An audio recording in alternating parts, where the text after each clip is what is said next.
We're live on X. Cool. We're live on Twitch. Facebook is considering, we're live on YouTube and we're live on Facebook. Welcome to Midjourney Prompt Troubleshooting Jam Session on this beautiful Monday, the 13th in October, spooky season. We do this at 11 a.m. Central Time on Mondays. What time is it for you? Wonderful. It is now coming to 5 o'clock. Okay, so about 5 o'clock for UK folks. If you want to join us on another Monday, if you're watching this as a recording and you want to join us for reals live, that's about when we're starting. We're live for about 2 hours, and what we do in the Midjourney Prompt Troubleshooting Jam Session is we troubleshoot problem prompts. If you have a problem prompt or project that is puzzling you, please paste it into whatever chat is nearby. If you're watching this as a recording, you can still paste your problem prompt as a comment, and somebody, one of us, will descend upon you like Promptcraft Piranha and help you out. So wherever you happen to be at whatever day or time, go ahead and drop. There's a large community, volunteers, just folks who are willing to help out. So go ahead and, oh, thank you. Yes, and Butter Toast with Jam adds precisely, Promptcraft Piranha volunteers. We need a P word for volunteers. I would also like, speaking of P words, to start us off, please, by those of you in Discord, sharing your profile, your personalization profile. Just go and grab it. If you don't know how to get your personalization profile, that is the first thing I will show you. The first thing you need to do is log into midjourney.com. The second thing you need to do is go to the Personalized tab and then find your V7 profile, and then you can click the copy button. What I suggest at this point, because it'll give you this crazy thing, is just run an empty prompt with it, as you just saw me do. And then when you go to your Create tab rather, you'll see that it has translated your silly profile to a more digestible profile code, and that is what you can copy and paste into the chat wherever you are. And what I'd like to do is to run a sample prompt and compare our various profiles. And then I'd like to run a prompt with all of them together. One of the things that Ipsady has been teaching me is about how to use individual SREFs and profiles like paintbrushes, so that you can bring elements into an image in a nuanced way, rather than just using one profile or mood board or SREF that just dominates the picture and your picture becomes just that style.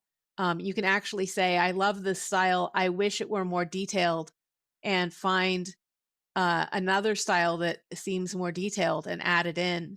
Ipsady, I hope I'm doing this justice. And if you say, I want warmer colors, you can add an SREF or something that has warmer colors. And by blending them together, you actually can have kind of a controlled outcome. And that controlled outcome is a very cool idea to me. And now that isn't prompt troubleshooting, but until we have someone asking prompt questions, we will go ahead and stick with this idea. Damage Case and Gravenbach, great to see you. I am, on the off chance you want to use your microphone later, going to give you access to your microphone. That doesn't mean you have to speak, but it's easier to unmute later if the idea strikes you. Jenny Cam, as you can see, is blank. The dog may in fact return at some other point. I don't know. She usually sits by the back door. I think she likes the natural air on her because there's a crack under the door. Like she sits there and I think she's smelling it. Okay. So I have got Himbo and myself. There's me, Himbo, Vampire. What's yours, Sadie? Johnny Bones.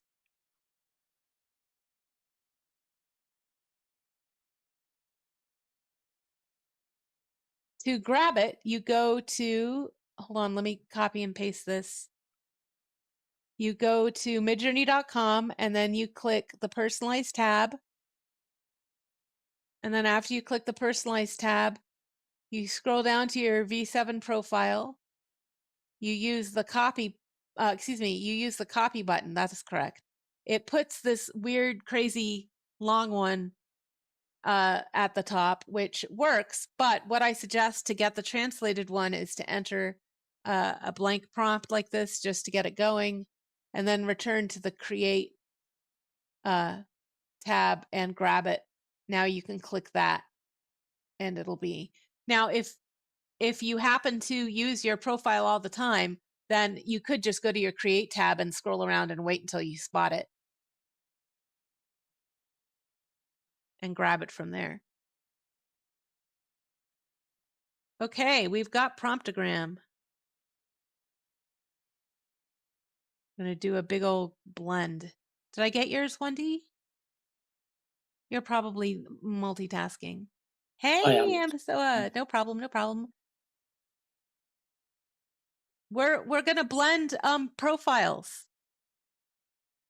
Grab your profile code. No, that still didn't work, like, for me. I don't know why I'm struggling so much with it. Okay, It let's do it like together. What? Tell me I where. feel Tell me so where it dumb. breaks. Tell me where it breaks. I'm on the view. Yeah, I'm on that view. Mm-hmm. And I don't see where you're talking about entering a sample prompt. Did you click the copy button? Yes. Did it pop something up in your create bar? No.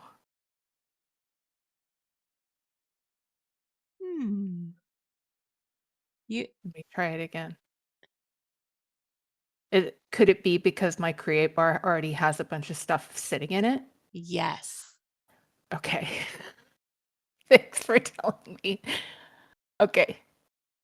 I do that a lot. I leave stuff sitting in there so that I can massage it. Understood. Okay. Try again and let me know if it works. Okay. Welcome, Brenda. I'm so glad you had a problem because this is the prompt troubleshooting jam session. And when everything works perfectly, we don't have anything to talk about. Hmm. We have to have things go wrong, people. Easy done. Okay, Pessoa grabbing it. Oh, I see 1D. Whoops.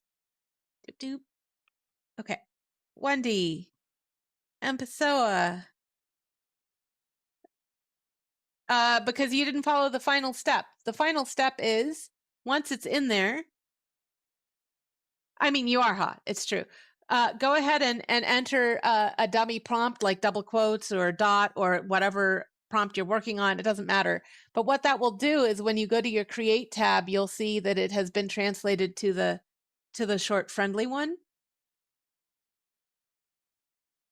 They don't, for some reason, they don't perform the translation for us in that moment. You have to run with Midjourney, man. What are we going to do with these web devs? We got to give them a stern talking to. Who's volunteering to give them a stern talking to? I want to Kiki Kong. Johnny can't give them any more stern talkings to. He's burned all can't. his. He's burned all his goodwill. Yeah. He says he's turned into a horse. Oh no, I think he said he's turned horse. That's it. Yeah. Okay, I've got Grabenbach. Okay. Like Jesus in a desert. Oh my God. And we've already made burning bush references today, so. Yeah. Okay. All right. And that's if Sadie will top us off at the end there. Okay. So then I'm going to grab this prompt and I'm going to put all of our P codes on it. Oh, crap. There we go. Okay. A meticulous clockwork iron fox sculpture standing in a forest clearing, surreal woodland atmosphere. Oh, and I'm going to add damage case.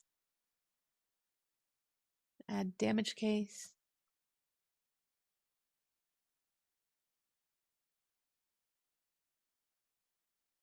This many P codes, I just foresee the bias. Like, who wins? This does not look like my P code. Does it look like your P code? Absolutely not. No. It doesn't look like anyone's P code. Does anyone No. feel like their P code won? No? My P code does lack clothing, so I mean, I guess that box has got Oh, no well, skin at okay. all. So there you Let's- go. I feel I'm Let's winning. say a young woman standing on a sidewalk wearing shoes. Oh. She's standing on a sidewalk wearing shoes to see if I can get it to give. Good. Oh, no, it's just going to put the camera down on her. Ah, right. Of course. Young woman with wearing glasses, standing on a sidewalk wearing shoes. All of my full length portraits have glasses and shoes on. Right. Okay. Does this young lady look like Nope. the young ladies you ever get in your? Not mine.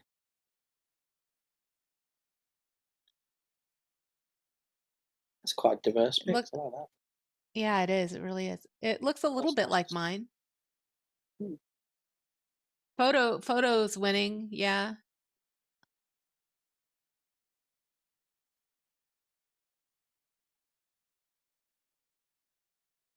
See if I can generically.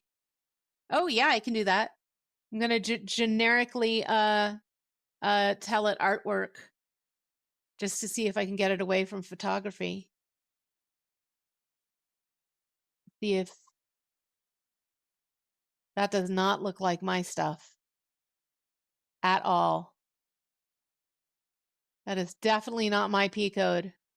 Okay, let's put stylize all the way up.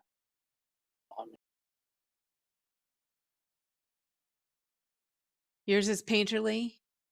Yeah, the photo ones look a little bit like mine. Maybe a lot of us like vintagey photos. Definitely not mine. Does this look like yours? Anyone? Does anyone want to? Hey, Eduardo. It's headed towards painterly now, isn't it? Yeah, I think M. Pessoa is winning this. Mm-hmm.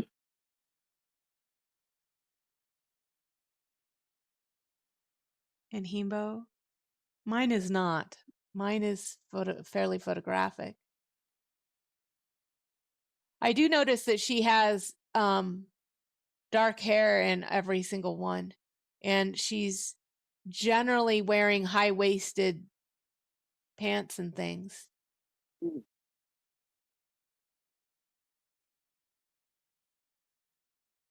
Cool. Oh, that's yours by itself?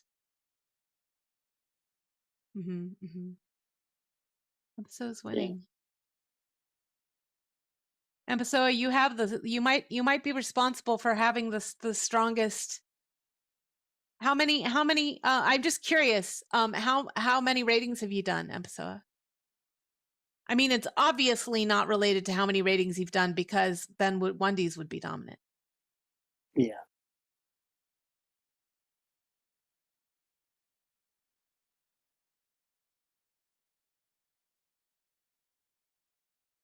So the idea is that you can then go and grab, like, say, I want a little bit of yellow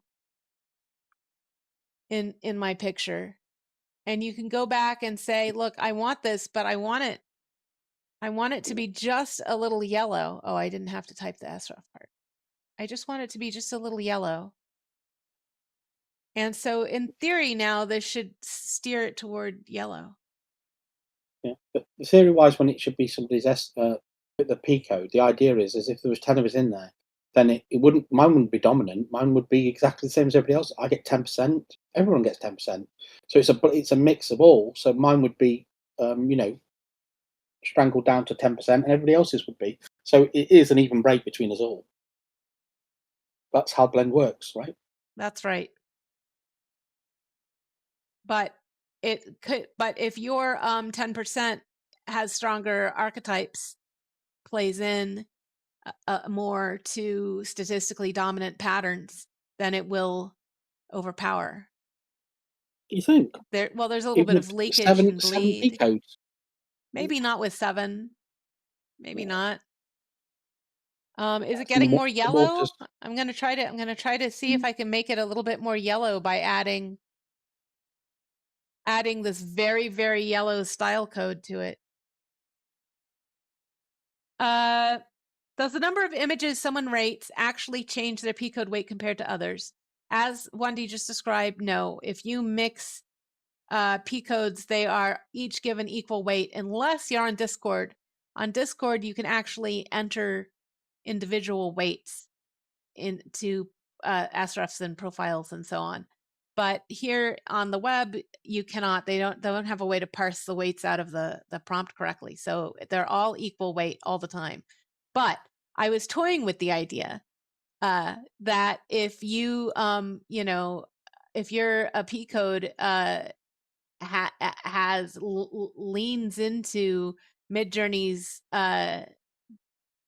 statistically dominant patterns, i.e., archetypes, then maybe yours would be carried further. Your 10% would be carried further than somebody who has a very obscure anti-archetypal, counter-archetypal P code. That was what I was experimenting with.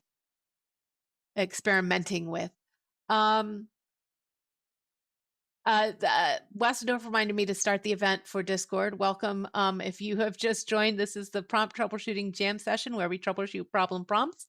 If you have a problem prompt or a project, you are welcome to explain in chat or ask for your microphone. A lot of you have been given your microphone as you join the event, so experiment with that. We are currently looking at blending P codes, not because it's a problem, but because we're curious. And if you have anything else you want to see demoed, or if you have if you're curious about something, or you're just interested in something, this is the right forum to just bring stuff up, because it's just a jam session. We're all here to learn. Let's see. Damage Case says maybe it takes the most common shared aesthetics between all codes. Damage Case, it doesn't intentionally look at each one and go, I think I shall choose the dominant aesthetic. But because it's diffusion, the dominant aesthetics are going to win just by accident of the technology. Do you have to have your, hold on, let me put a check mark on that. Whoops. Could you convert the P codes to images and then use those as srefs? You could, but the app, the sref app, is different than the profile app. So you would get what's pulled from an sref and what's pulled from a profile are not the same. The math is different. Everything's different. So you wouldn't get the same mileage. You wouldn't get exactly the same response. We tried it the other day. Ipsady and I tried it the other day, and it was unexpected. It didn't work as planned because the sref app is doing different things than the P app, if you will. bunnies. Okay. So am I getting more yellow? I am. I'm getting a little bit more yellow, which is just what Ipsady was saying about using SREFs like daubs of paint. You can start mixing them in. And in Discord, you can get very, very detailed because you can add individual weights to your P codes and your SREFs. Next question. Do you have to have your profile P on when you do rating? You do not. The --P set to on is just a macro for typing in the P code for you. That's all it does. It types in the P code for you. You can turn it off and type in the P code manually. You can turn it on, it'll type it for you. But it doesn't have any effect on anything else that you do in Midjourney. Freshly mint ranking profile is a new one, so I'm going to add it to our prompt. Let's see. Which one am I replacing, Johnny? Your Site 91 Za? Is that you? Okay. How did I remember that?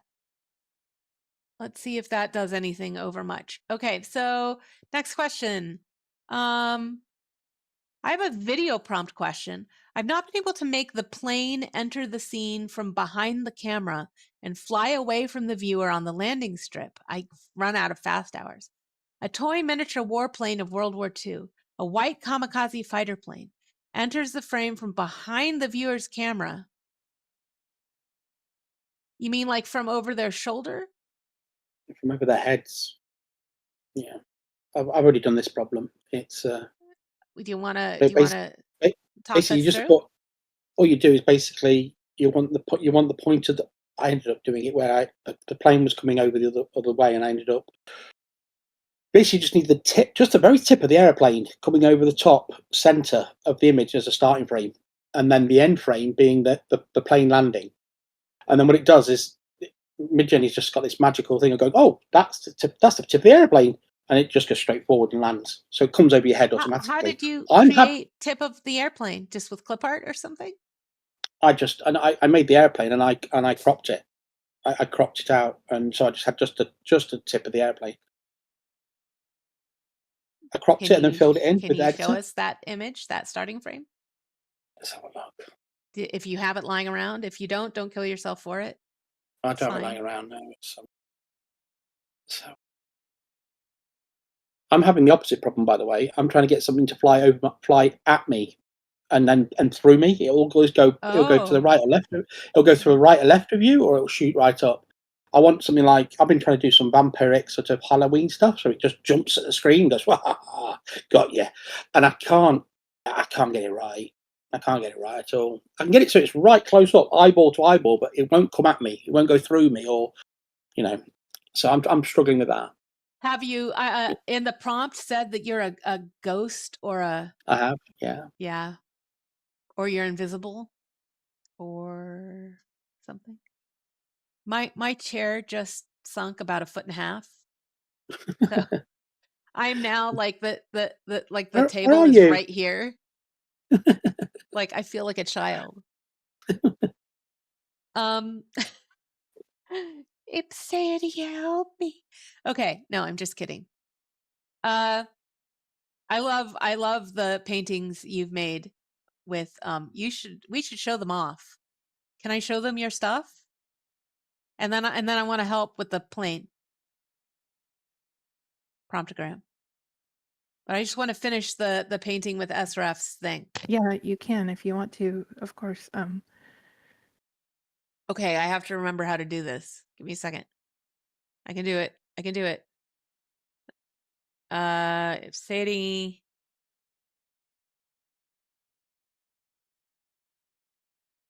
Hold on.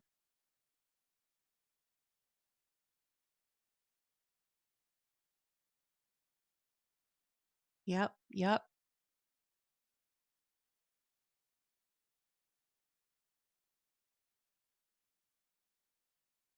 Here we go. Okay. Look, guys.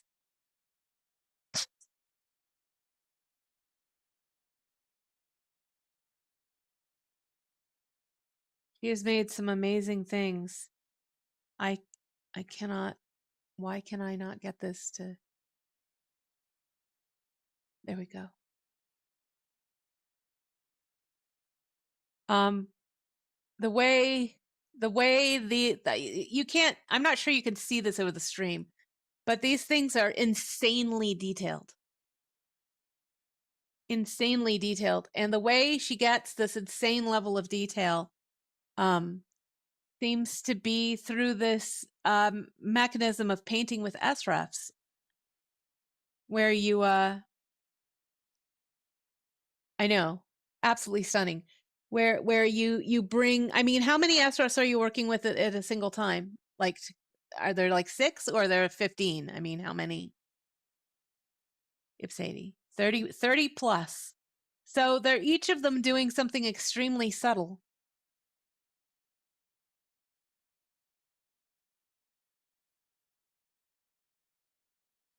Codes, images, both. SREFs, SREF codes.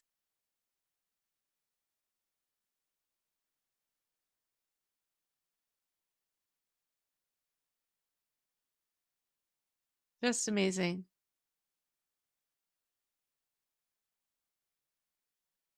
Ipsady's strongest point is, I think, creating an incredible amount of detail. I love this. An incredible amount of detail. She has an enormous monitor that allows her to really immerse into the details. And so these, there's, I mean, I can barely appreciate it on the shitty monitor I'm looking at it on. Absolutely fantastic body of work. So yeah, experiment with SREFs as paintbrushes. Very cool. Okay. Thank you, Ipsady, for letting me show your technique. I think it's an important one. Wonderful World of Stuff, promptogram. If you look in your Discord chat, you'll see that Wonderful World of Stuff has posted a picture of a sky with a little bit of plane at the front. And he's suggesting that the solution to your problem is to introduce a teensy bit of plane into your starting frame, which is an extra step, promptogram. Do you have a starting frame? Do you have the skill set to find a clip art of a plane or something and add a little plane bit where it's supposed to fly in?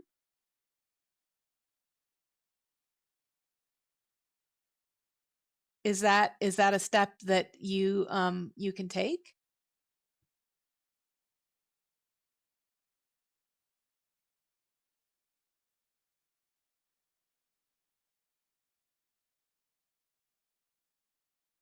I feel like some sort of evil wizard with this, like, because it's such a strong. I'm like, but I'm actually, it's quite relaxing. it looks fierce.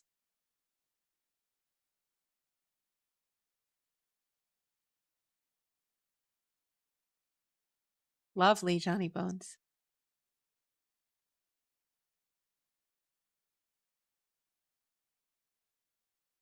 I have tons of stills I can cull from other videos, but I cannot get it landing on the strip and on the right flight direction. Do you have an end frame? Can you make a video that isn't correct, but at least contains the plane landing on the strip, and then extract a frame from that video, which is wrong in every other way, except at least you've got the plane landing on the strip and you can use it as your end frame. And then if the starting frame is a bit of plane and the ending going the right direction in the right spot, and the ending frame is that plane landed, then Midjourney should interpolate between them and create the plane coming in and landing. Remember, that's a big ask for a 4-second video. So part of me wants to suggest that you do one where the plane is just flying and then a second one where that plane is landing. But it's up to you and what you're trying to do there. Sleep says, Sleep, I'm so glad to see you. Let me unmute you.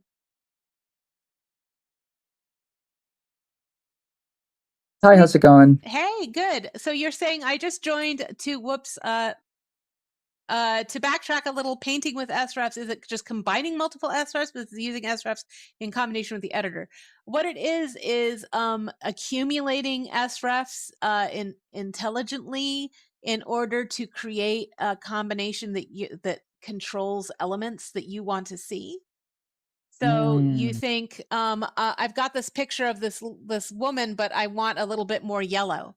So I'm going to add some SREFs with yellow, and now I want it to be a little bit more. I really want more fruit. Let me find a couple of these that seem to feature fruit, or whatever. And as you blend them together, now mind you, once you have like 30 SREFs, they're all contributing 1/30th of what's happening. But what happens? Like with points.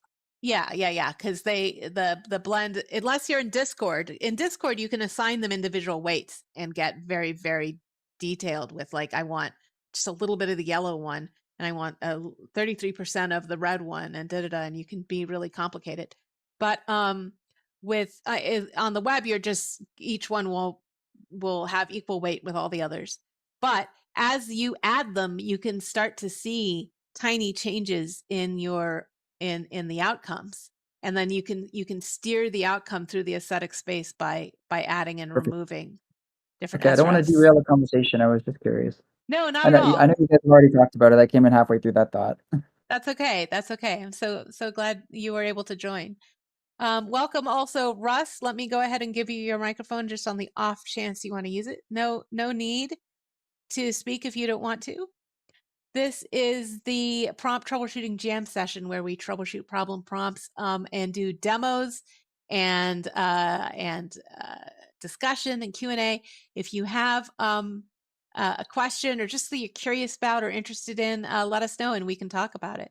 I'm going to put a check mark on Sleep's question there. Damage Case says plane in air as starting frame, plane landed where you wanted as ending frame.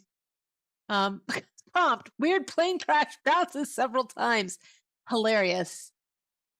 So Wonderful World of Stuff is showing Promptogram, an example of the sort of thing that you can get if you have a bit of plane in the front, at the bottom of your picture. Promptogram says it will be so time consuming. I might as well Photoshop the entire thing, and that will be counter to my intention. My objective is to test the magic and power of the MJ prompt. The MJ prompt on its own in video is at 50% power, unless you use raw, and then it's at 100% power, but very, very hard to control. The reason why I say your prompt is at 50% power, I do not mean that in a literal mathematical way, AI nerds. What I mean is there's also a VLM in play, Promptogram, when we're doing our, when we're not in raw mode in video, right? So what's happening is it's looking at your picture. This is why you need a bit of plane in it. It's doing a semantic scan of your pictures, understanding what's in that picture.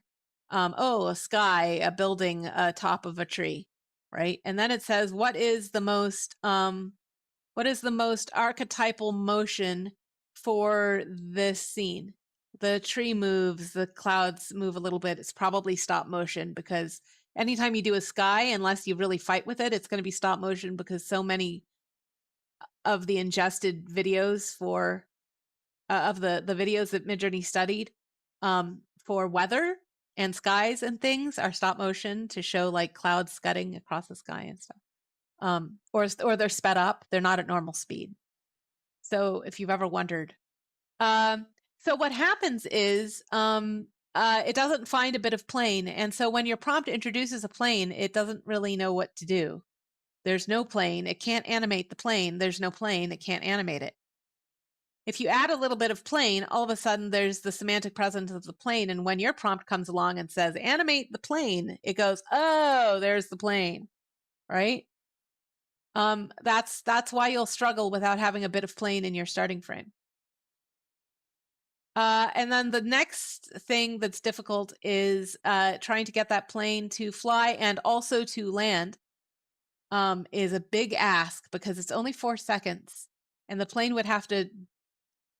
I don't know, man. That's if it's coming in over your head and then it's landing in 4 seconds, dude, that takes like 20 minutes in real life. Have to So nosedive. yeah, it's a It'd have to- nosedive. So you might need to use extensions to get yourself there, and I would definitely guide unless you want Midjourney to make up a runway for you and try to put the plane on it, then I would definitely use an end frame to control it. The magic and power of video is not that you can create anything you want with words. It's really that interpolation power, the onion skinning that Midjourney can do, which is what Wendy was talking about. The fact that if you give it a start frame and an end frame, Midjourney, of all the video services out there, is likely to produce something amazing between those two, and is likely to be controlled by your prompt. So take advantage of the magic of Midjourney Video, which is perhaps the magic is not where you're looking for it, Promptogram.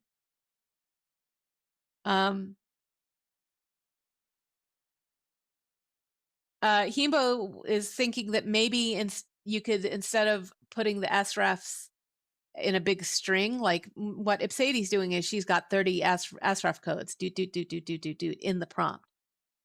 Himbo just proposed that you could take the same 30 sref images, like the what do you call this? The sample that it gives you when you're looking at these. Like, what if you put this group of 8 into a mood board, and you did that for every sref you want to blend?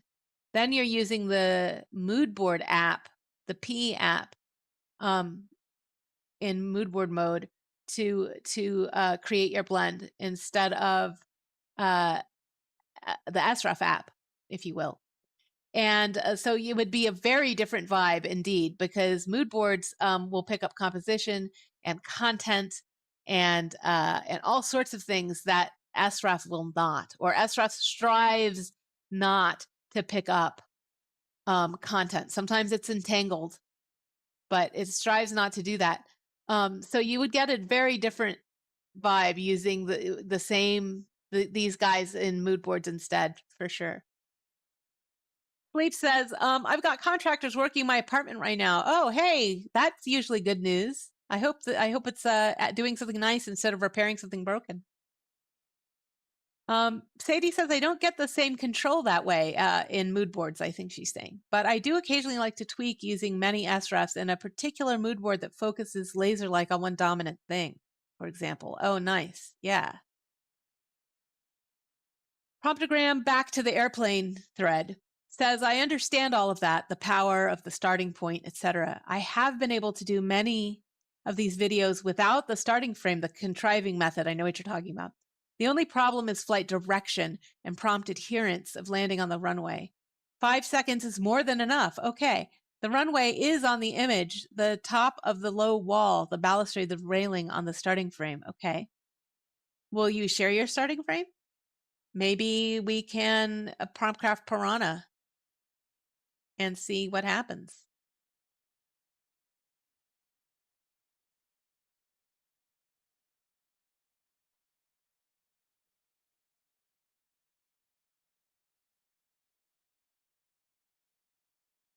Oh, this is it. You gave this before, and I didn't recognize that that's what it was. How do you have a plane coming in over somebody's head if there's no sky?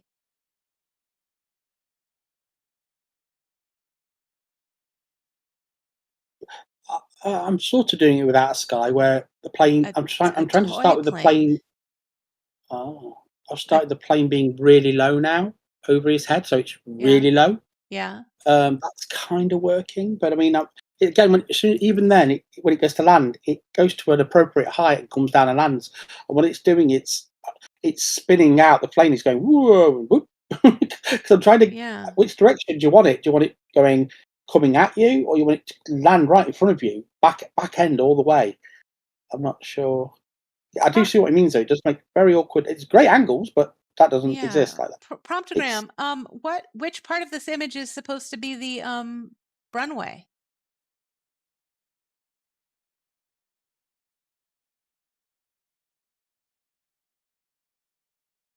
Yeah, agree, damage case.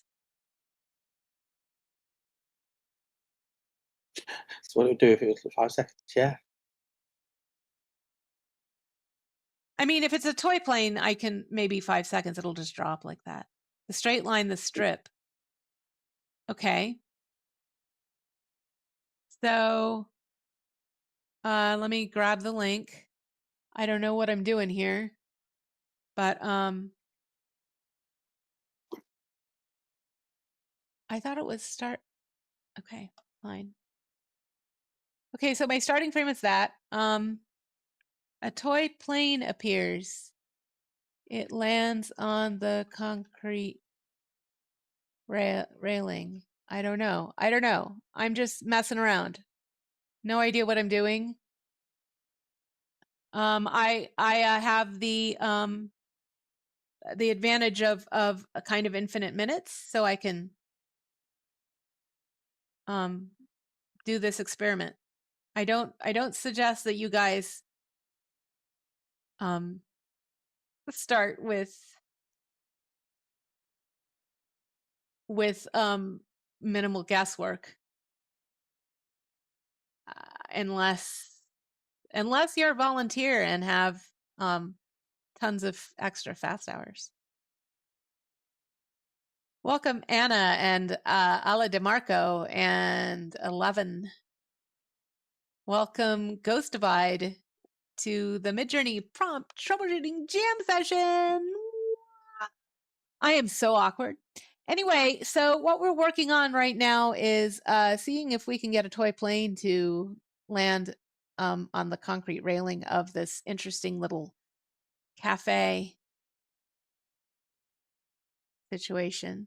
If you have a problem prompt or project that you would like us to take a look at and work on, we will work on it together. If you want to see a demo of something, or you have a question, or you're just curious or interested in something, this is the right forum to just randomly start asking stuff.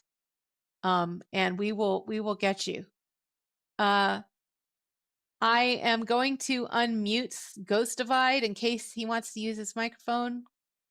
Ala DeMarco is deafened and now unmuted.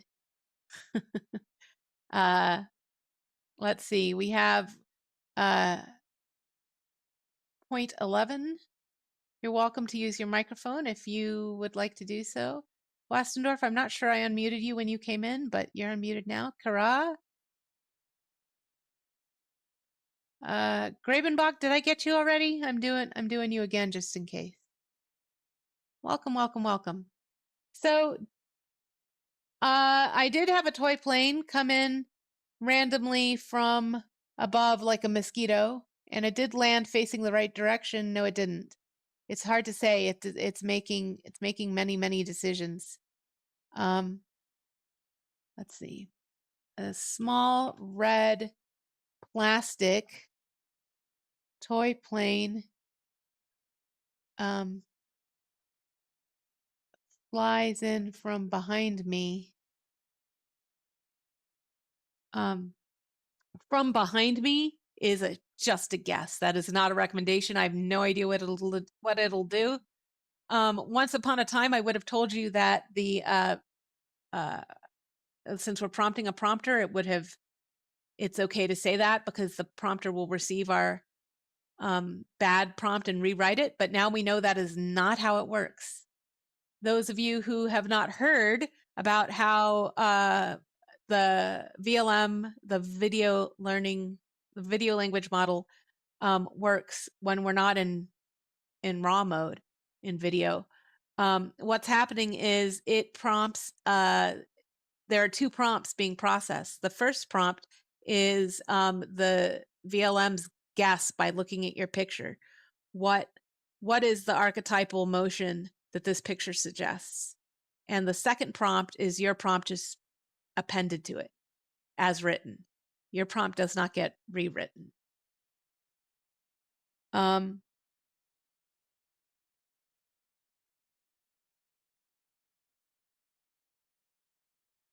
So now I have a small red plastic toy plane, just trying to control it a little to see if I can get Midjourney to calm down.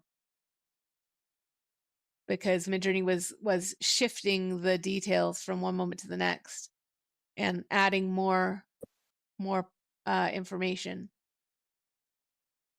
helps. I'm going to cowbell this.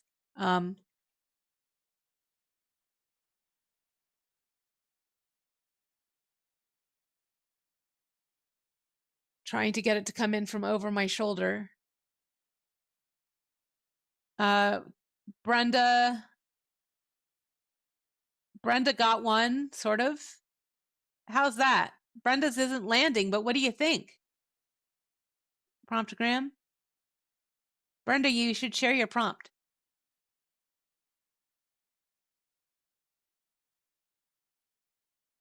Promptogram gets one where it lands on the wrong side, comes in from the wrong direction.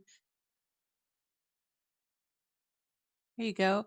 Tiny toy miniature, yeah. White kamikaze fighter plane enters the frame from the middle upper part of the image. It makes a perfect touchdown on top of the low wall at the right of the tables in the restaurant. Very nice. This is a very strong, this is a ridiculous, wouldn't have the patience to write such a strong prompt. One of the things we learned is that the VLM, when it writes the prompt, re-describes the scene.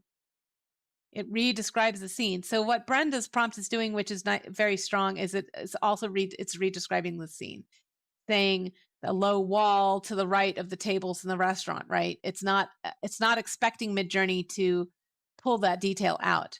I did that a little bit by saying concrete rail, but it's much stronger, I think, to do what Brenda did. Even more detail. So here, this is closer, but you see how the details of the plane get reversed as it lands backwards.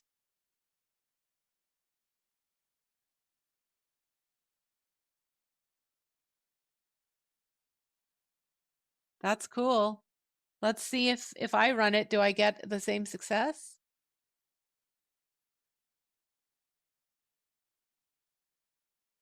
You might have heard me use the phrase cowbell earlier. I'm going to cowbell it. This is a term we use in the community humorously to mean saying things more than once, often in different ways, synonymous ways of expressing the same thing in order to manipulate Midjourney's attention on that thing. So instead of saying, a tiny plane, we might say a small, tiny miniature plane. Small, tiny, and miniature are three ways of saying the same thing, and hopefully that will catch or snag the attention of the model so that the smallness of the plane persists, right? And one of the other things we might do is sandwich, which is another form of cowbelling, and that's to say it at the front and the end of the prompt. And the positioning almost doesn't matter. The twiceness of it probably matters more than the positioning. But it does make sure perhaps that when Midjourney is checking against the accuracy of the prompt, it's checking at two different times, maybe. I don't know how it affects it. It's supposed to be all simultaneous. So it should be that if you say, if you sandwich and put your bread on all the same side of the meat, it should act the same way. I have to ask a developer if it doesn't.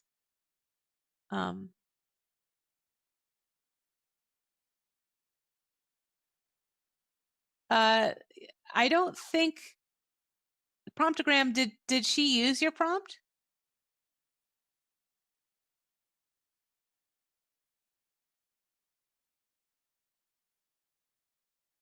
Oh, my plane is like, I'm here and my people have called me. It did not do a touchdown.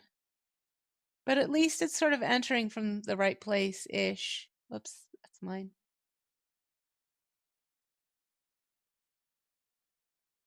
Oh, she shortened it. Very nice.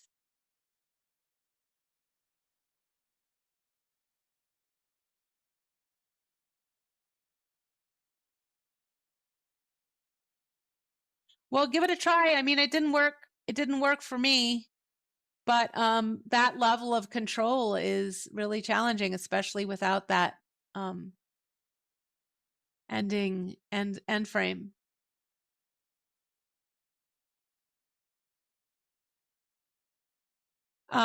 For those of you coming in, the solution we recommended was opening with a bit of plane coming from the direction you want, so Midjourney has something to animate, and then ending with the plane having landed already on the sitting on the concrete rail there that he wants. And you can get that end frame by making videos of the plane landing at all until you finally hit an end frame where it's landed and then you can use that, you can extract that and use that as your end frame, and then you're controlling the entrance and the final state of the plane more exactly. And what Promptogram said is that all that making other videos, extracting from that video, using that frame in a new video is such a heavy duty workflow that it might not be time saving compared to the workflows he was using before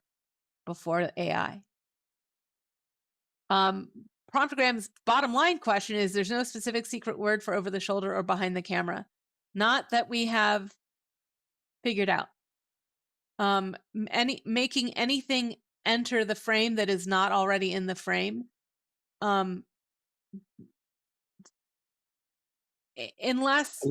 unless you just pretend that it's already in the frame, that might help. My tip of the airplane tip isn't working now, because if you look, the tip of the airplane I'm using is actually Yeah. a tower, and the plane's coming past it. Look, it's like, oh no. Oh, It's- jeez. But the plane's flying over and it's going forward. You have to but I ask just, yourself, Wendy, what is that a monument to? um, Don't answer yeah. that. Full Metal Jacket. Oh, jeez. 25th anniversary. There's been no more than secret. There's no secret word. We did experiment with lying to the model. In other words, saying the toy airplane flies past me and lands, as if the airplane was there all along. That's the trick I'm using. Excuse me, but not necessarily. Not necessarily. No secret word, no repeatable process, except the one that we're talking about where you control the frames. And that is a process. You're not lying. That's quite the process. At some point I'm going to have to lift my chair because I'm very far away. Hi.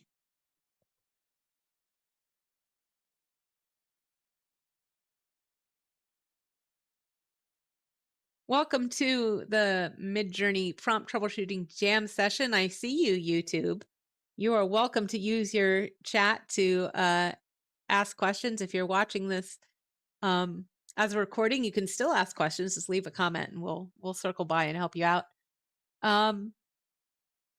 If you have a problem prompt or project, or if you are curious about something, this is the right forum to tell us that you are interested. And we will descend upon your problem and see if we can help. You are very welcome, Promptogram. I mean, it wasn't good news. It wasn't good news for your project, but hey, TR. I will unmute you on the off chance you're suddenly possessed with the need to use your microphone. Hi, Mountain Biker Chick. If you would like to use your microphone, you should have access to it now. Welcome to the Midjourney Prompt Troubleshooting Jam Session, where we spend a lot of time saying, welcome to the Midjourney Prompt Troubleshooting Jam Session. It's good to see you, studio. Welcome.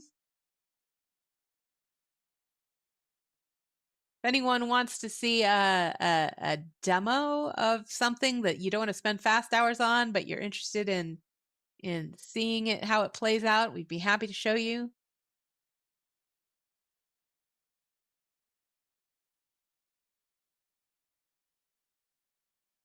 Studio AI, Midjourney and prompt engineering. Tell me about your business here, Studio.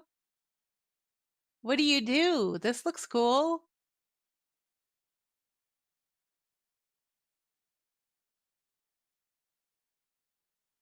Do you have some resources for us?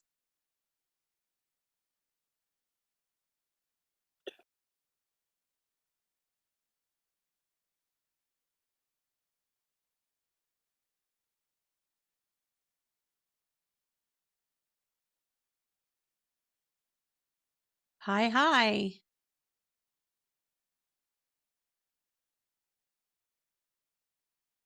I was playing with Gemini and ChatGPT and looking at other image creators because I am super interested in creating images with text, basically technical images, diagrams.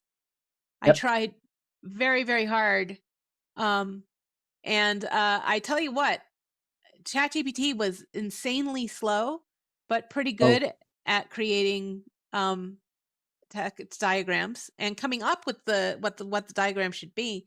Gemini was insanely fast, but it made diagrams very tiny in the center of a square canvas. yep. Strange.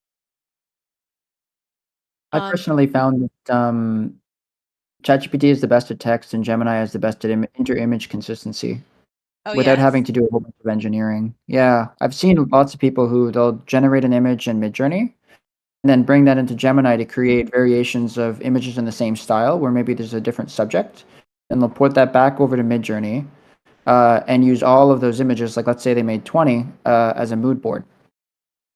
Very nice. It's a fun workflow.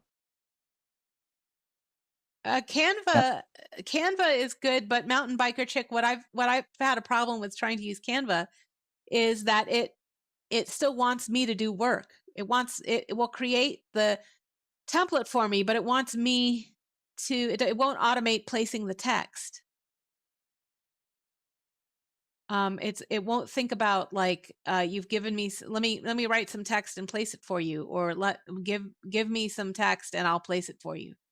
I don't know why that last step is so hard, but I haven't found any of Adobe Express won't do it, Canva won't do it.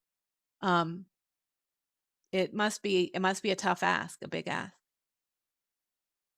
Well, I haven't tried it in the past week, so if something's happened in the past week or two, maybe it's solved. Gravenbach, could we take a random prompt generated by an LLM, break down all its flaws, and try to improve it? Boy, could we! Gravenbach, do you want to come up with the random prompt generated by an LLM for us? Start us off with a random prompt generated by an LLM, or do you want me to make one?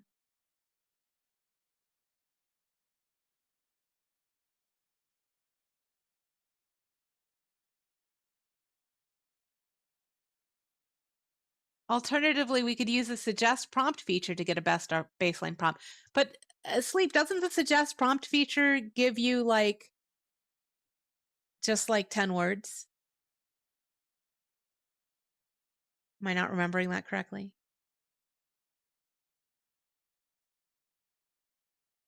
Okay, I'm going to make one. All right.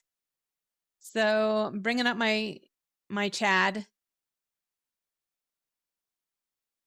And I'm going to, let's see.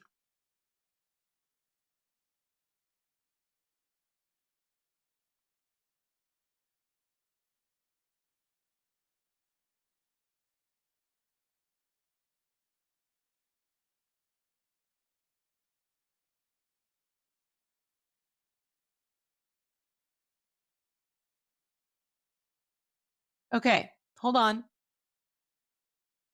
I'm getting.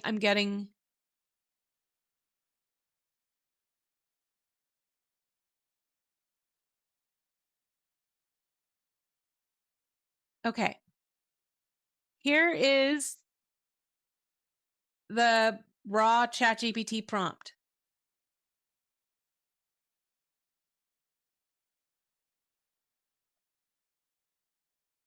Hold on, I'm trying to format it as a prompt here. Wow. Rain hammered the pavement in thick slanted lines, the kind that turned streets into quicksilver rivers and drowned every color but gray. The man stood in the middle of it all, a lone figure wrapped in a blue raincoat, darkened to near black by the downpour. Water streamed from his hood in rivulets, tracing his jaw and dripping from the tip of his nose before vanishing into the endless hiss of rain. Above him bloomed an umbrella, a ridiculous, defiant thing striped in all the colors the storm had tried to erase. Its panel shone in the gloom like a declaration of resistance, a fragile dome of joy trembling under the assault of wind and water. Every gust bent its ribs and threatened to turn it inside out, but somehow it held, bright as laughter in a funeral. Oh, that's so incredibly inappropriate. Thanks, ChatGPT. You write really well. Cars passed with their headlights smeared by rain, and for an instant each beam caught the umbrella's fabric, scattering color across the wet air. A spectral halo around a man who refused, it seemed, to let the weather decide the mood of the world. Hilarious! Bright as laughter in a funeral. Everything else is pretty much okay. But the laughter at a funeral, it just, to me, that's just like his incredibly inappropriate umbrella. Just an umbrella that just everyone is a cringe umbrella. Okay. All right. I'm just going to stick it in here and we'll see what we get. It's square, whatever it is. I have a random one. A forgotten observatory built into the side of a mountain glowing with bioluminescent moss and ancient brass machinery. The night sky above is alive with swirling auroras and shooting stars. A lone figure in a long coat stands at the telescope, illuminated by celestial night. Okay, let's put that one in too. I have to say, this picture is not inspiring at all. I'm going to run these with a more compelling aspect ratio. Just so we get a little bit of something going, and then then we'll walk through why they're not doing what we should hope. First of all, this guy is standing outside the observatory. The telescope is outside the observatory. This guy is standing in front of an observatory with a rocket launcher. So Midjourney is really struggling with this one. And I can see what's wrong with the prompt. The prompt doesn't ever say interior shot. So that's what I would fix right away, but we're not gonna do it that way.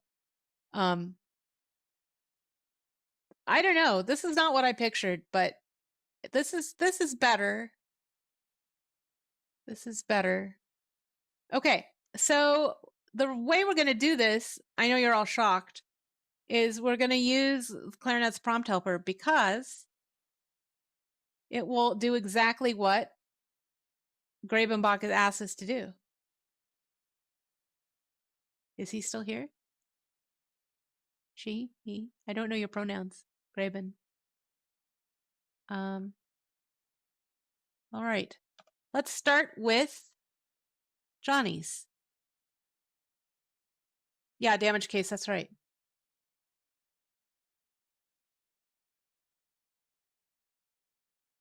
Thanks for this moody concept, Johnny. There's great visual potential in it, and you've already nailed the atmosphere. Now let me walk it through the full editing pass to bring it into Midjourney 7 compliant form. Compliance! We'll apply structure, compress redundancies, remove abstract phrasing, and enforce visual specificity. Here's the plan. Let's break that into our editing steps. Got it? Step 1, compositional subject count. 4 total subjects. That's a lot of subjects. Midjourney will handle 4, but one of the things you want to do with a prompt like this is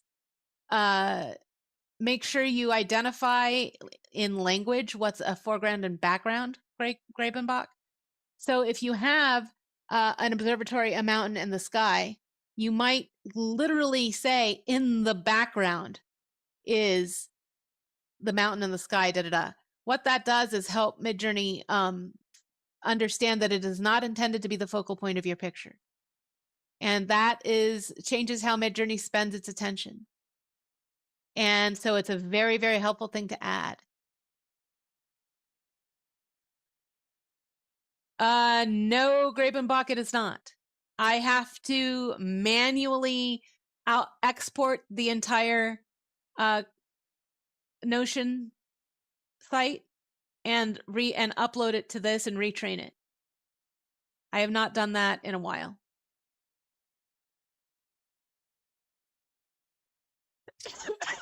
Now allow me to cough directly into your ear.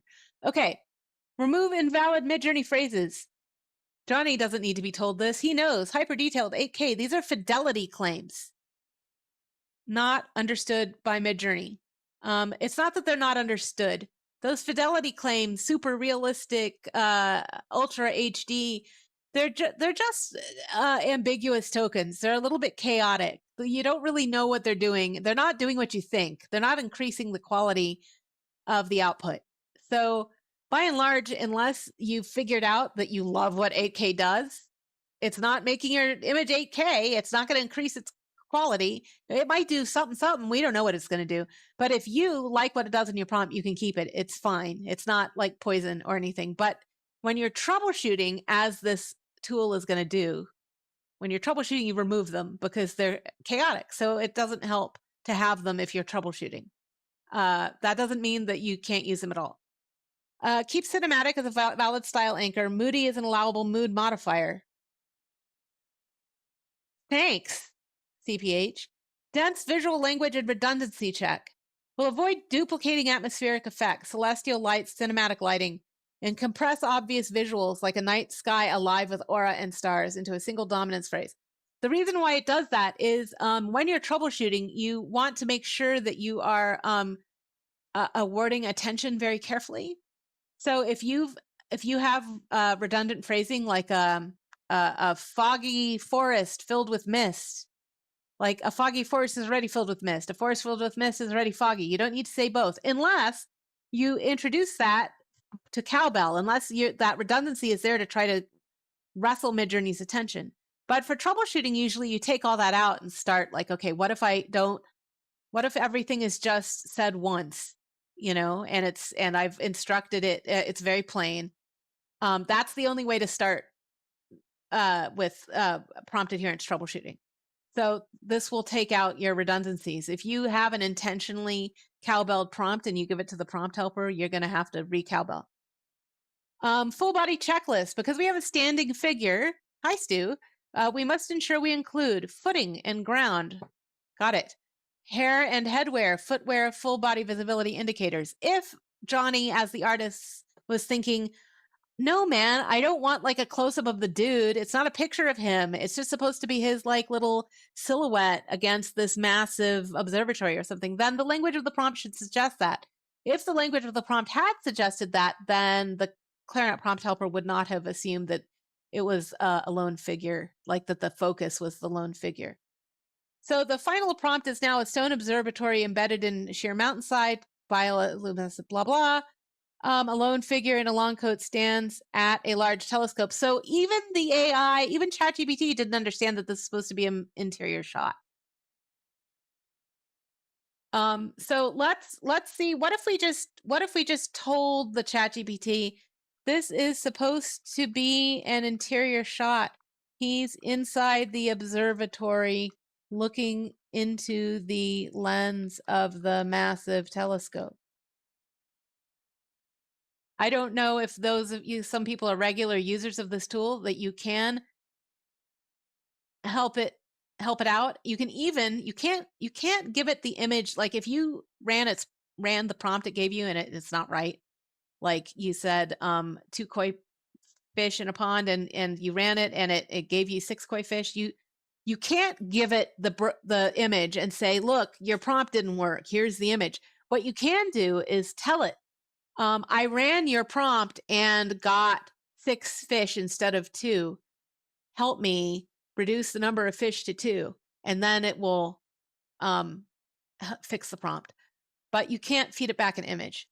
So that's what I just did. I told it what was wrong with the picture. It's a crucial clarification. Okay. Inside a shadowy brass observatory, a lone figure in a long coat stands beside a massive telescope, hands on the eyepiece. Okay. So if and only if this is what the artist intended when he wrote the prompt, we can try the revised prompt using this tool. Often I look at the revised prompt using this tool and I think that can't be right. And then it ends up being right. It's smarter than me. Like, I'm like absolutely certain that like hands on the eyepiece, that can't possibly work. But look, hands on the frickin' eyepiece totally did work in one of them. So what do I know?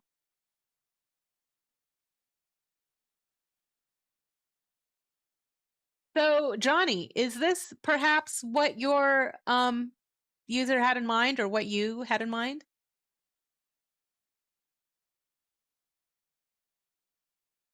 Okay.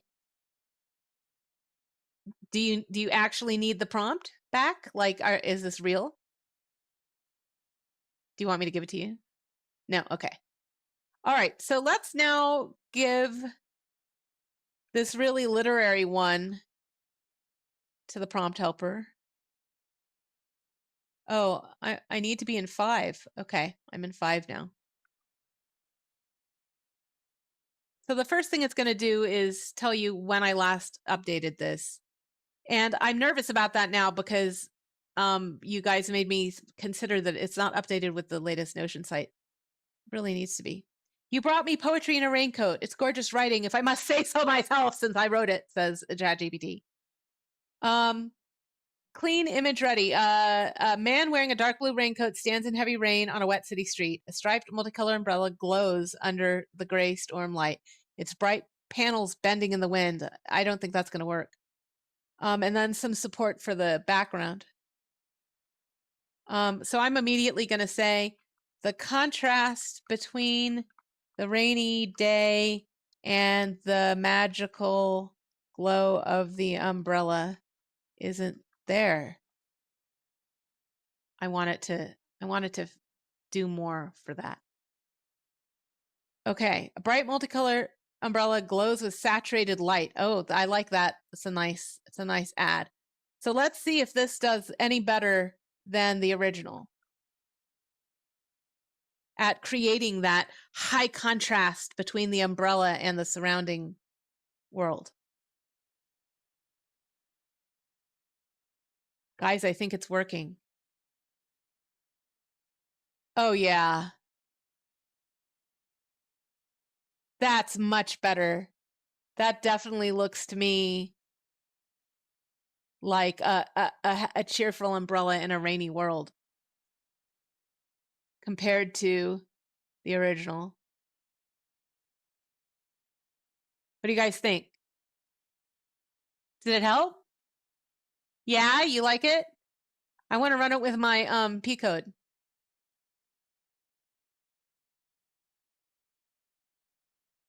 It's a pretty trite idea. Pretty trite. My P code is so drab. I don't see how it's gonna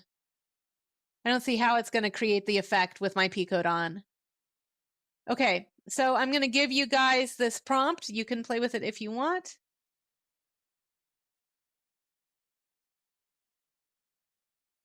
Oops. It was not able. My P code is too blurry and dismal for this. Too blurry and dismal. Okay. Sleep. I see you. I also see one from Mpsoa. Sleep says, so yeah, that result is typical, right? As I understand, Midjourney prioritizes text at the front of the prompt, right? A little bit sleep, not really. In version 7, you're thinking what's called the slope of influence, where stuff at the front of the prompt has slightly more influence than stuff at the end of the prompt. In version 7, they kind of there's enough memory that that slope is almost flat.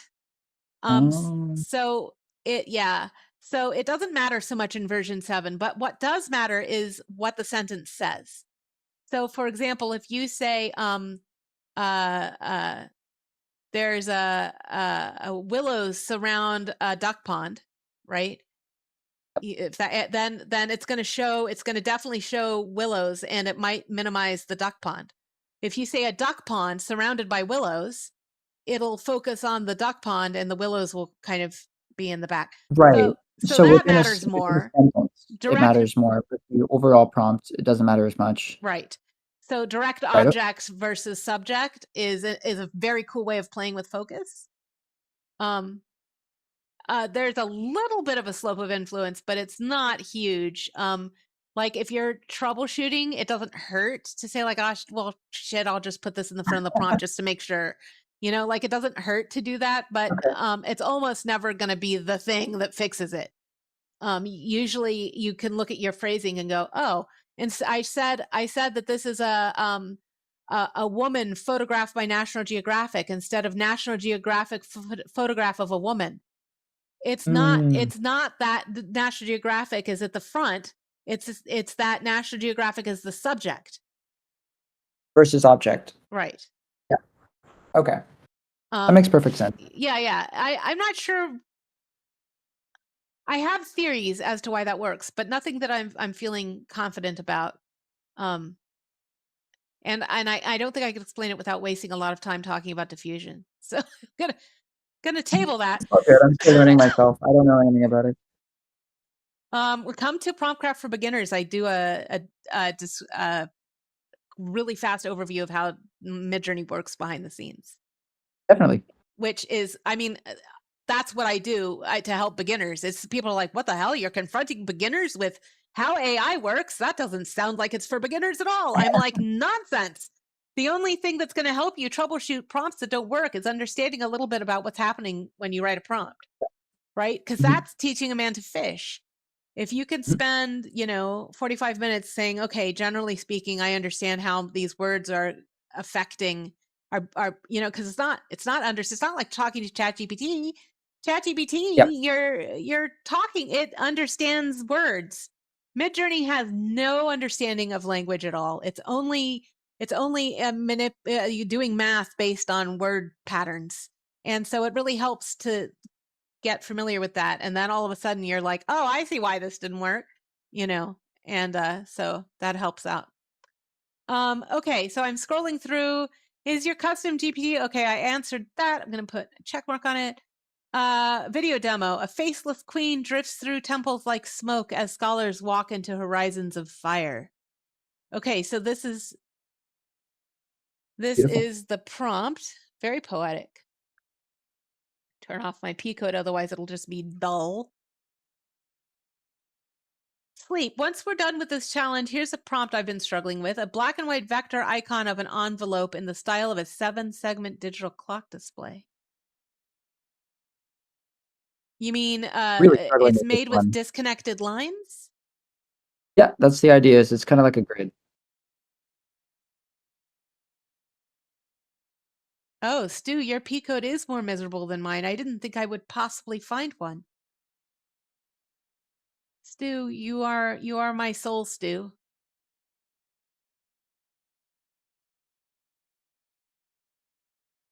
I'm 1137.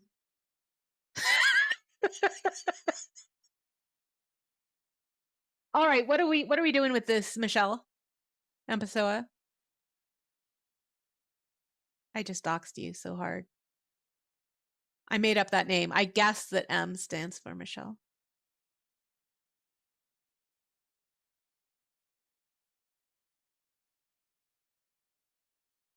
Melissa? Am I still live? Am I here? You guys are so Yeah, you're quiet. still here. Okay. Like no one's typing.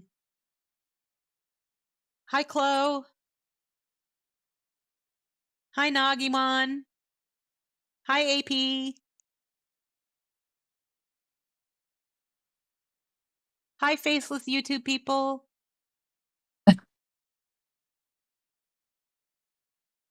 Hi. I love your monster, Nagimon. Fabulous monster. You want the queen to walk away from the fire. So so are you trying to say that the fire's in the background and the queen is walking toward me? Or are you trying to say the fire's on the left and the queen is walking from left to right? What does walking away from the fire mean in this case?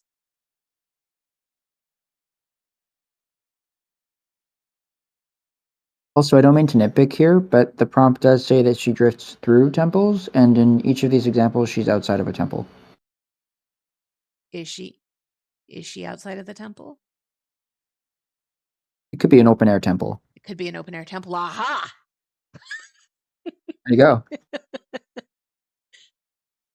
The queen should be walking toward the viewer with the fire in the background. Okay. So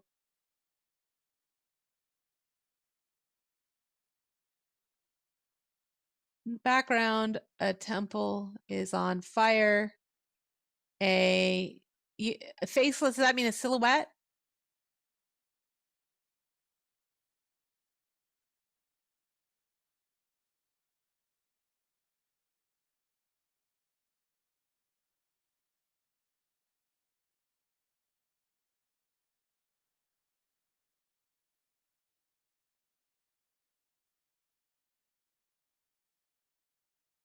Exactly, Westendorf.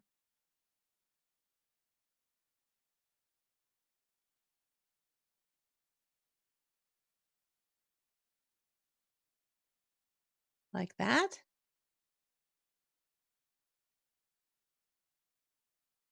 There's a face with no features. Oh, God. Okay.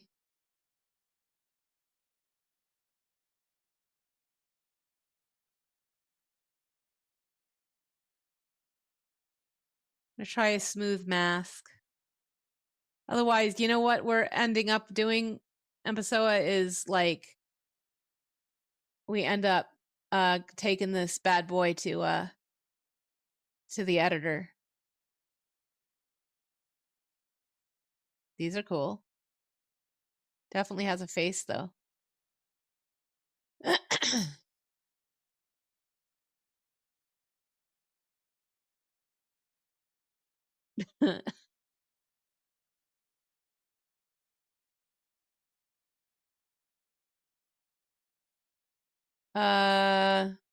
Wow.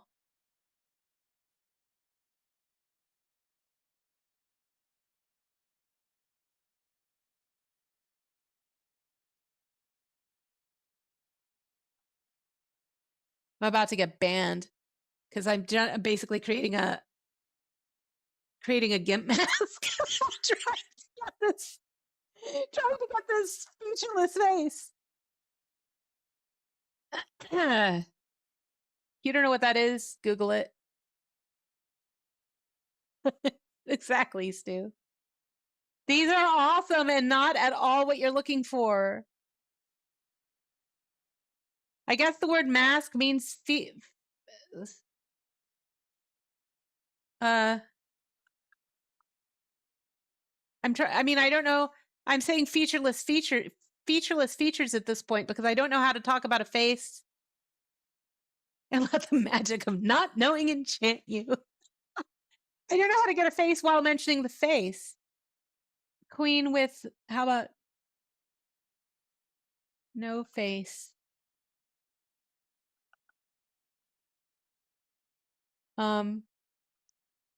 No queen with eyes.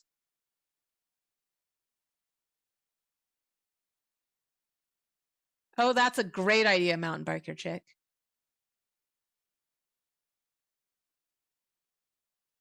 Hey, this is working. What do you think? I mean, she's in silhouette. Wow. But She's in so it does twisted reality. You're so conscientious. It's a good troubleshooting thing. Yeah, the faceless face. No queen with eyes. I guess I if you did mean, want her inside the temple, you would describe the features of the inside of a temple instead of saying temple, because that's gonna yes. want to put the whole temple in the image. Yeah. I mean, I would have to say in the background, a temple. Column. Yeah, column and arch is on fire. Then it would zoom in a little bit to just that part of the temple. An obscured face. I like There it. you go. We're inside.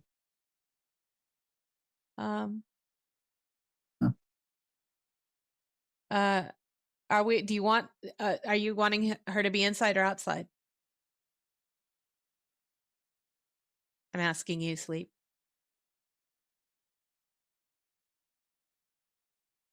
I think Okay. the original prompt suggested that she was inside, so I'm just trying to improve the prompt because I gotcha. Yeah. Okay.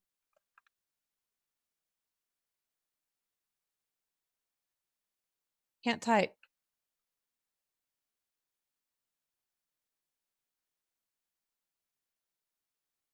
Slender Man type blank face. Yeah, it is hard. It's one of the hardest things in diffusion to name something and then to when you don't have another. That's why I went immediately for mask. mask was a good one. Yeah. What are those bodies morph suits? You know, maybe that's an approach. She should be inside the temple. Okay.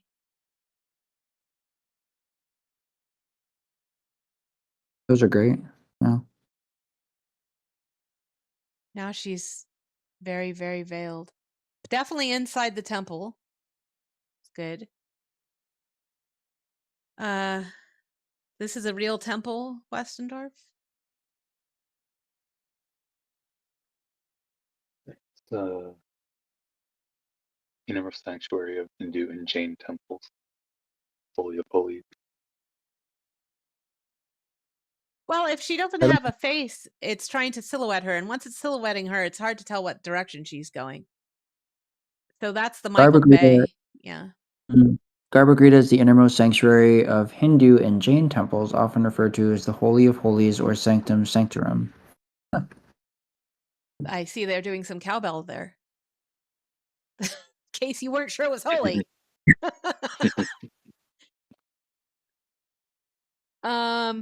No Michael Bay. Yeah, I don't know. I don't think that helped, but anyway. A queen. Let's see. Let's just try. So I'm just curious if the word faceless does anything. I don't think it does. The faceless problem is so prevalent that we have all kinds of tutorials that just tell you stop trying to prompt it, man. Go in. Oh, look, that's not so bad. What if this Go is such into a the silly editor. Yeah, tell me. way to do it, but what if you just try a morph suit? Okay, a morph suit. Like wearing a morph suit. Okay, let's do it. Let's do it. I don't know what a morph suit is. I am not hip enough to know.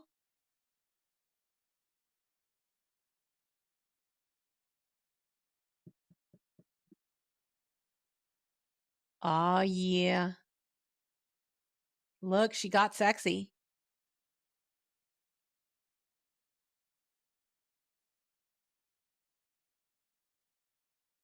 Morph suit, I don't know, a full body morph suit?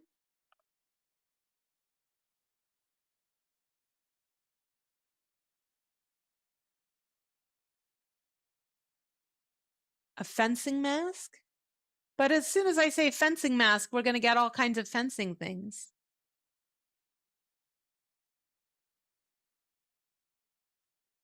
That's not bad. You can tell from her silhouette that she's walking toward me. She's inside of a temple. Things are on fire. She has no face. What do you think? Did we nail it? With help from sleep?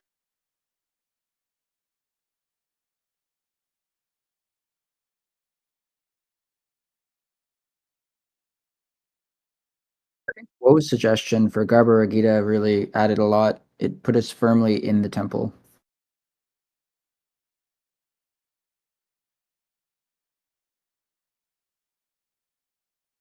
Waiting for Empesoa's judgment.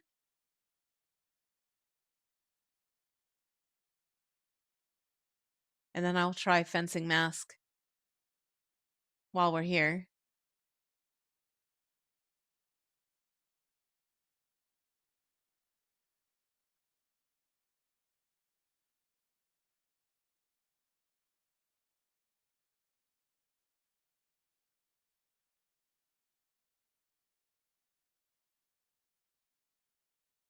This one has a fencing mask for sure. No, didn't work. That worked. Fencing mask is not bad. Okay, and she's supposed to be made of smoke.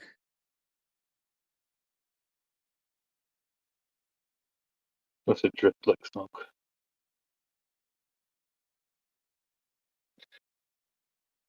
I don't know how. Horizons of fire.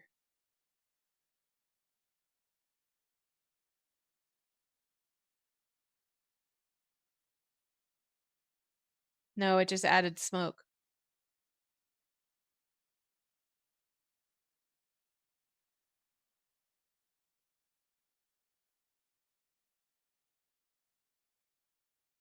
Okay, so are we adding some scholars?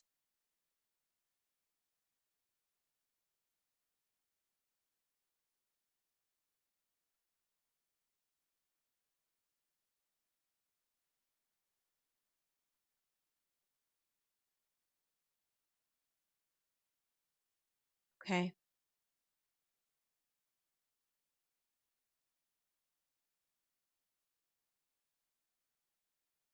Am I looking the wrong way the whole time?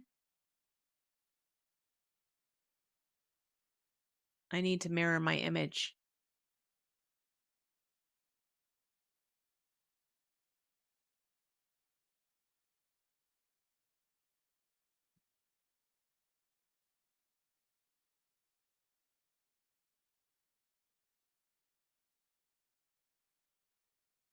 While the scholars are falling in with her.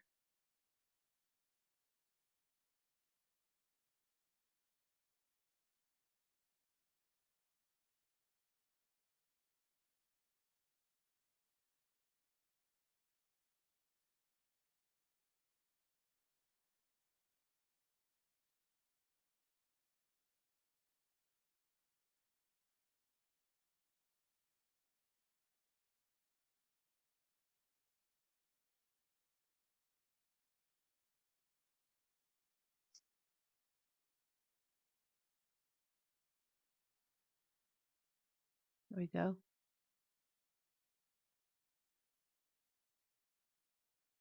Now I'm looking the right direction. The scholars should be walking into the fire, like suicidally?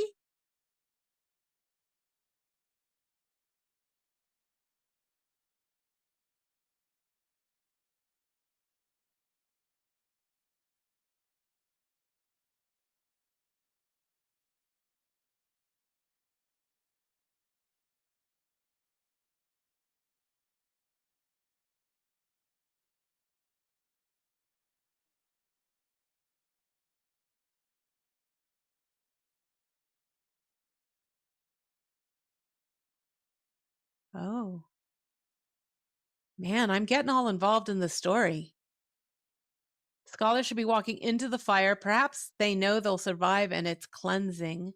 She's turning her back on them. Um,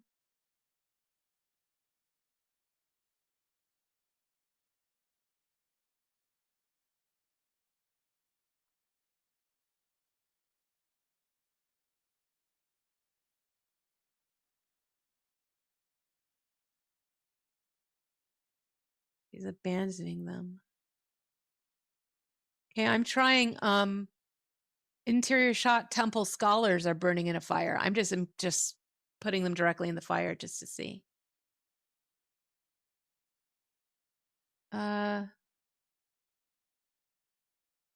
Nope.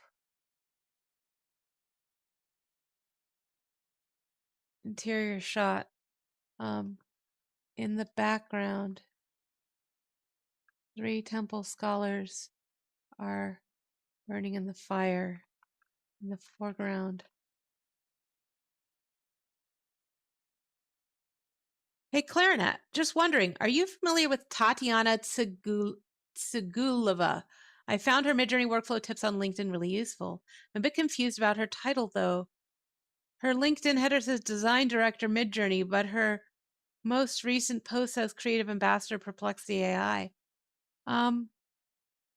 You'd have to give me her actual link. I don't want to have to look her up, but if you give me her actual link, we can take a look, see if she's breaking TOS. Okay, thank you. It sure does want those scholars to be with her. Interior shot of 2 groups of people. So I'm establishing 2 groups of people. She's a creative ambassador, it just means she's a fan. That's okay. Mom of 2, I hope she's raising her kids to love Midjourney also.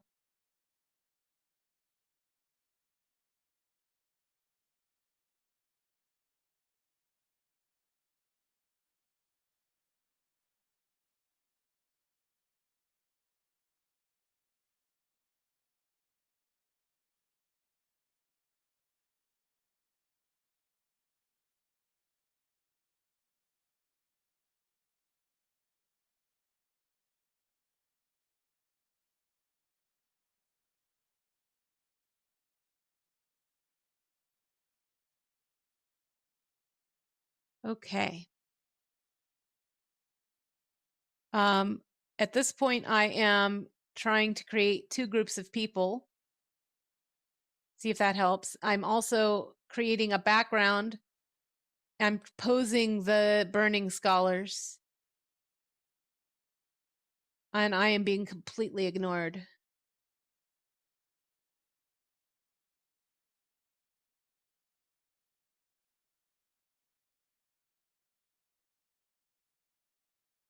And now I am going to take the queen out to see if there's any chance at all of getting 3 temple scholars stooped over, holding their hair, all of their robes burning in a fire.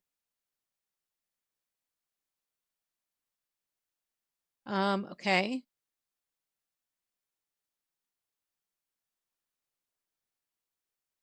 Take out standing.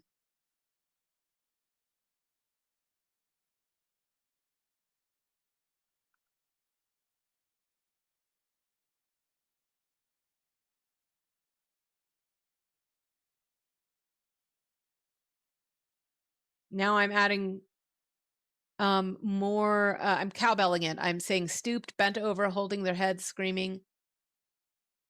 All kinds of, there we go. Now we're starting to get them.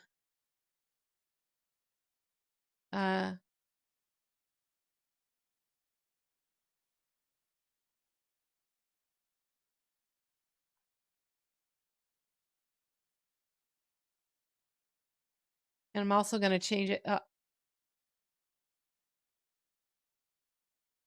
to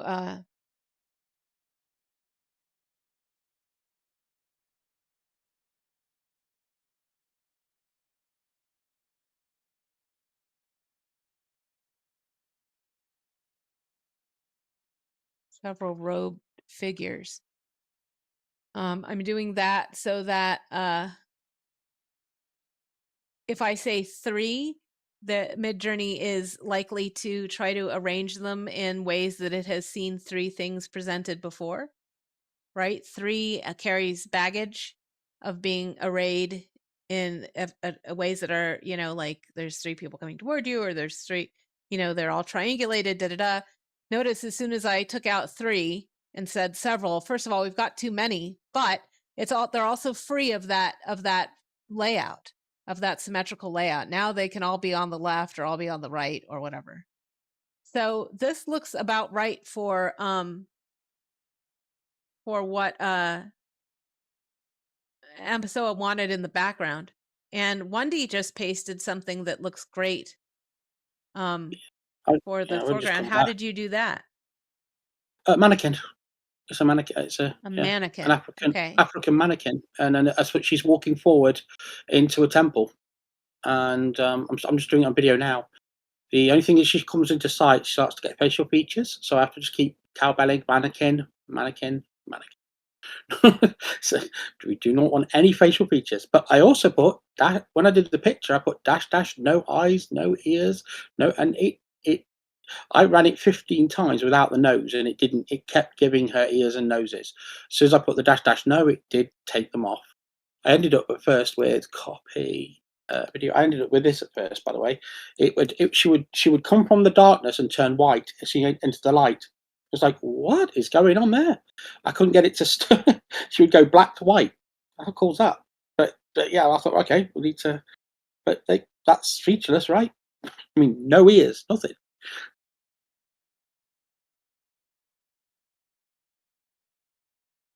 Okay.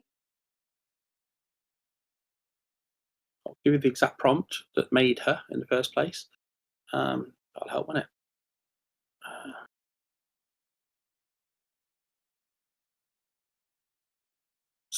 Okay, here, where are you?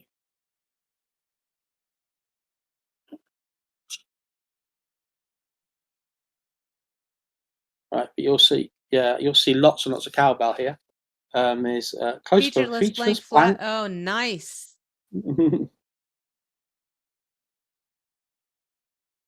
What I've actually done then is I've asked it to walk forward and give her tribal color clothing. I've asked because the video will be able to do that. I've asked that as she walks forward, that her clothing turns tribal, and a headdress as well. I'm trying to get that to blend in as she walks forward, so she becomes fully enveloped. You know? But the problem is I keep getting failures with moderation because it's all darkness and black as she's walking forward. I believe that the moderation's thinking she's naked, and so it keeps cutting me off every sixth one or so. Just So add wearing a bodysuit or something. Wearing yeah, clothes. yeah, but she ends up walking forward with a face then. Oh. So it's like it goes, oh, like it gets a model and it puts a face on her straight away. So she steps into the interview. But I'm slowly transforming her as she walks forward with clothing, but I'm going to keep freeze framing it, catching her with the no features on the face. I see the colour starting to come into her dress now and stuff. I'm going to start to emphasise it, and build on her, but keep her face blank the whole time. So I'll end up with a start frame of her all tribally dressed up, looking beautiful, with no face. Okay. That's the plan I have. It's a slow, rigorous. That is rigorous.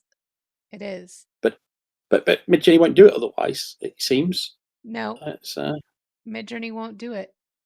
moderation is killing me. It keeps thinking because the silhouette. She's sick of our shit now, Minnesota. She's done. She's just done. They're all just done. Yeah. As soon as I put a tribal headset on her as well, she instantly forms a face. It's really tricky, but I'll get there. Amazing. Well, this is a problem with archetypes. If I can pause a moment to teach archetypes to you guys. Are there any of you new to this term, archetypes? There's okay. Survey says. Oh, is she back? Oh, she came back. Hi. Should I give her a biscuit? Any votes? And any votes for biscuit? Biscuit mania. Biscuit pinball. Okay. Biscuit pinball. Jenny, get up. Good girl. Hold on. Here, shake. Yeah? People can see that you can shake? You want to eat the biscuit? Oh, here you go.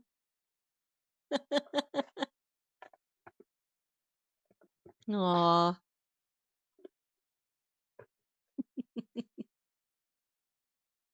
Cronch. She's having a good time.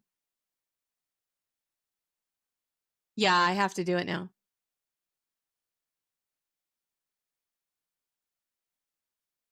So archetypes.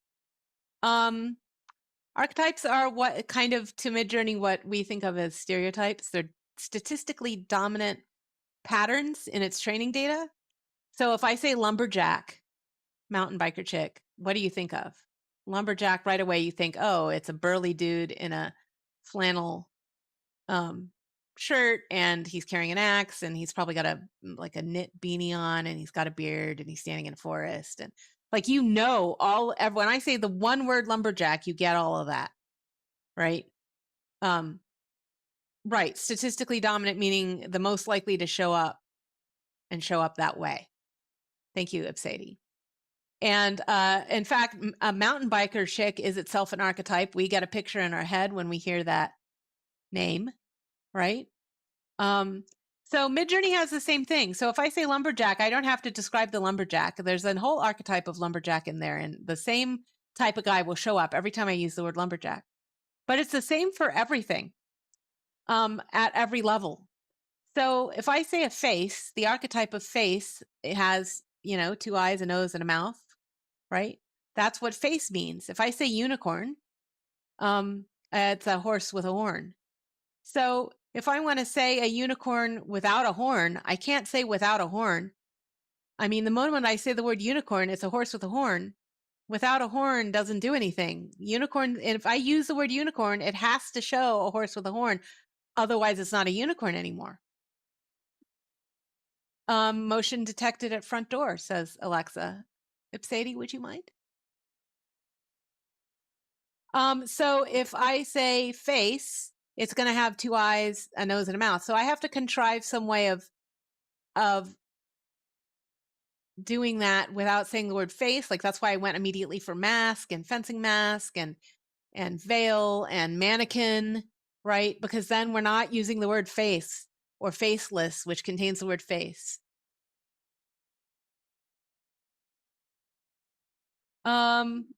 Let's see. BR says it's called model bias. Mhm. I thought it was more complicated than model bias. It was, and more specific, but okay. Sue says, I did some featureless faces and had decent results using figure and smooth head. Yeah, woman or man is harder. That's really good, Stu. Woman or man archetypally have faces. So that's what happens. I'm never going to remember that there. Okay. Here, can I just have it? Thank you. Thank you. Look. Okay. So very nice, Stu. Name something that can be inflated or deflated. Why did you share this? I don't know, because it's sort of what I was talking about. How Oh, the Sun Family Feud are kind of like archetypes. I see what And you're so saying. if you were to put inflated or deflated into your prompt, you might get things that look like balloons or air mattresses or tires. Or sad people, or any number of things. Yeah, that's really Yeah. smart. That's really smart. Yeah. So we have to take care to first of all take advantage of archetypes. I mean, if we know we want a lumberjack, we don't have to sit there and say a man with a burly figure wearing flannel shirt. Da, da, da. We don't have to type all that out in the prompt. We can use the archetype, and you know what? It uses less processing time. If we say archetype and Midjourney can just use the defaults, then it's faster than if we laboriously give it all the details. So we want to take advantage of archetypes and use them strategically in order to make our prompts more streamlined or efficient. But at the same time, we have to learn how to avoid them. If we want a unicorn without a horn, we have to say a horse, maybe like a magical horse or something. So that's important. Welcome, Bad Cat. Just spotted you. You have your microphone if you should want it.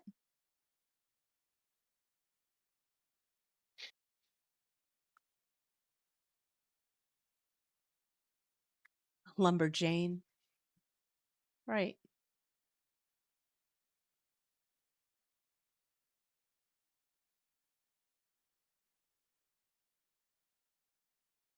So we have a few more minutes. If anyone would like to ask a question, you have joined Midjourney's prompt troubleshooting jam session, where we, as a group, sort of troubleshoot prompts, do some demos, explore what we're curious about, what we're interested in. If you have ever had a question about Midjourney prompting or your projects and weren't sure where to ask, this is the right place to ask. If you are watching this as a recording later, you can actually just ask in a comment and we will still find you and answer your question in the comments. So go ahead and type in chat or type in the comments. Can we animate the temple scene? We can, but none of them really. Which one do you want us to animate?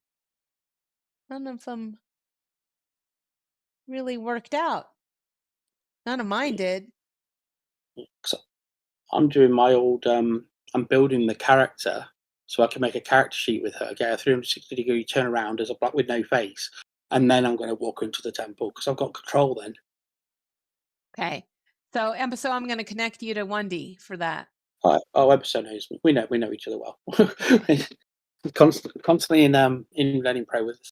I know you guys know each other. I just mean, Oh yeah, I'm going to go on to Gravenbach's question and Michelle can follow up with you. Yeah. Gravenbach, does skipping image pairs during ranking actually do something, or is it better to always pick the one that looks best, even if you don't like either image? This is a religious question. There are some people who say, like Legal Beagle will tell you never skip anything. He has heard through his grapevine or whatever that skipping doesn't serve you, that you shouldn't skip.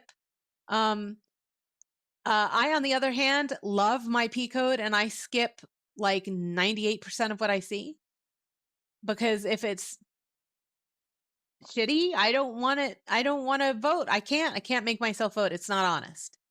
So I skip it. So I'm curious about that. I have so many questions about that. Just really quick. So when you skip, does it say, okay, the user didn't like either of these prompts, or does it just not input? Like, is it when you skip, does it say basically the user didn't like either of these images, or does it just overlook those two images? Your personalization, how many you've rated should not go forward, as far as I know. So if I go I and rate understand these, the nuance of what he's asking. right, it Yeah. it ignores it, right? Yep, totally. Yeah. Completely. See, you see how the ranking doesn't go up when I hit skip? That's how Okay. you know. That's how you know it didn't do anything. So, I go until I find one I like, which is sometimes few and far between. Okay, I guess I generally like that one. Then it went up. Now here's a Nice. trick though. What if you like them both? I don't know if I'll ever find one that I like both of. Okay, these don't suck. So I can say I like this one, and then I can go back. Notice it said 97. I can go back. Crap. And I should have used browser back. When you go back, it wipes out your original ranking. So what you do is just heart them both. To do Oh, you have to heart them both? Oh, that's it. Didn't used to. They fixed it. You used to hack. Yeah. You used to be able to hack it with the back button and No, enter undo both. Button. If you heart them, they go into your P code. Not if you're making a new P code up though. Only your global P code. Yeah. So because people think, oh, I'm making a new P code up, I can heart them. That won't work. I'll go into your global. Whoops. And if I it's undo, not back. Thank you. Thank you. So if I want to say this one and then undo, and then this one and then undo, yeah, I see they fixed it. Yeah. You used to be able to, you'd see it go up even though you're clicking both. So Sure. if I want to, what happens? Have you guys explored what happens if I heart them both and I like one? Yep. Do I get 2 votes for that one? No, technically, yes. Well, no, what happens is the hearts go into global. If you're creating a new P code and you're ranking for that P code, those hearts are useless. They're not going into that P No, code. I They're know, going I into know, a I know. global. But is it Yeah, going into my that's global P important. code twice? Yeah. I don't know. I don't know either. It's a good question. It's definitely going into P code. Yeah. Let me ask a developer real quick. If I heart, I'm just sending a DM just out of the blue. If I heart heart an image and vote and rank it and pick it as the one I liked in a ranking pair, is it counting twice toward my profile? Once for the heart and once for the rank?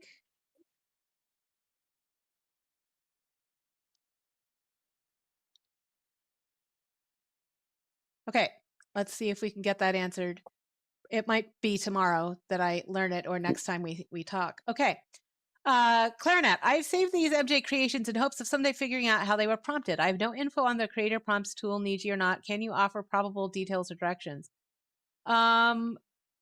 Yeah, this looks like, first of all, version 6, not 7. How do I know? Because it's sexy, and 7 is way less sexy than 6. I think so. And then I think the right way to recreate styles is to literally just add them as style references. I'm dragging them from Discord directly into, and then I mean, if you also want it to look compositionally the same, Nagi, then I added it as an image prompt. And if you want it to actually look like that lady, put her as an OREF too.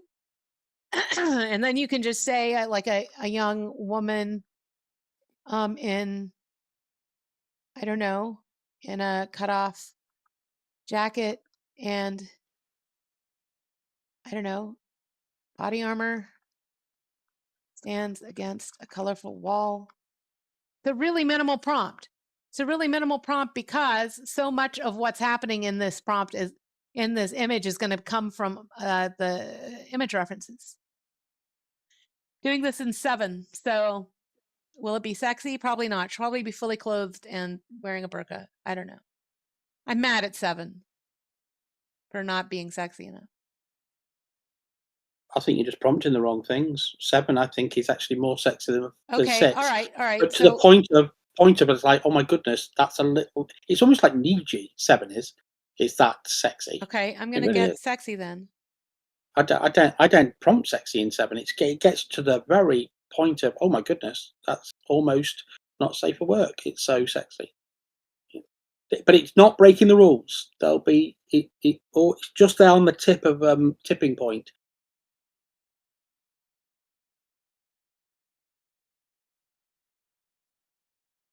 So I'm getting, she looks like she needs some cleaning up, but I'm getting something very, very similar. Hagi, is this what you're after? I'm finding the higher the stylize and the higher the EXP as well, it gets even raunchier. Oh, okay. Yeah, it still does that. Still, I like raunchy. yeah, me too. But moderation. I work for Midjourney, and Mhm. I like raunchy. Yeah. And that's okay, because Yeah, we are it not is. blocking sensual or sexy pictures for the sake of blocking that. We're blocking that stuff Mhm. for other reasons. Yeah, Midjourney of does not course. take a position against that stuff, against regular women's bodies. Mm. There's no position against women's bodies. It's about stopping other stuff. So Nagi, you're in good company. Yeah, no, I'm glad too. I mean, there are some bad actors that need to be stopped, and we're all making a sacrifice in order to stop those people. There you go. She's pretty. She's getting there. need to clean up. She's got a lot of extra stuff on her. But so this is what that prompt looks like in the end. Paste that in. You can paste that directly into your Imagine bar. You're welcome, Nagi. BR said, I did something similar ages ago. Samurai punk, cyberpunk, afropunk, wolf with weapons. Oh, nice. Let's do it. I'm going to run it. And I'm going to add EXP too, because this EXP exists now. Everyone gets to make up what EXP stands for. Experimental? Explicit? Expressive? Expressive? What does it actually do? Makes things extra. Yeah, it kind of makes things extra. So what really happened is that David Holtz thought that V7 was not aesthetic enough. And so he messed around with his private copy, I guess. I mean, I don't know exactly how this went. And he created some sort of configuration that made V7 look really, really wow to him. And then he shared it with us by sticking it in this parameter. So Right. it was just his personal experiment, wanting to make Midjourney look really good. And so it's called experiment. It's an experiment. It's experimental. But you can use it. You can use it to. It's kind of like ultra beautiful, like stylized on steroids. It's fun. I've been away from Midjourney for about a month and a half, so I've not You seen what's been have? going on. I thought maybe Yeah. you were just lurking. Well, welcome home. I've Yeah. been working really hard, and rescue work's been. I've managed to rehome 10 cats in the last 3 weeks, so I'm a happy. I am so glad you rehomed them, and I'm so sorry to hear that 10 cats needed rehoming. We got 10 kittens in this week. Dumped. Wow. Mm. Okay. Yeah. So Nagi is asking, I'm sorry to hear that, but I'm so glad they got rehomed. I want kittens. I can give you kittens. I need kittens. If you were close to me, then I would have a house full of kittens. Damn good thing there's an ocean between us. Nagi says, sorry, how do you use experiment? Okay, so it's I'm going to type it in here at the chat. EXPN, where N is 1 to 100. And Nagi, you can add EX-EXPN, where a number, and the number can be 1 to 100. I almost always use it as 100 because why not? just like throw it in there. And what you get is whatever it is that you're prompting with like an extra stylize added to it, like an extra layer of pretty. So I'm going to add EXP 100 to this picture of the guy with the dreary weather and the bright umbrella. So what happens, going all the way back to the top, making us all seasick. See, it got like extra. I'm not sure I like it better. But wow, is that a lot of glitter?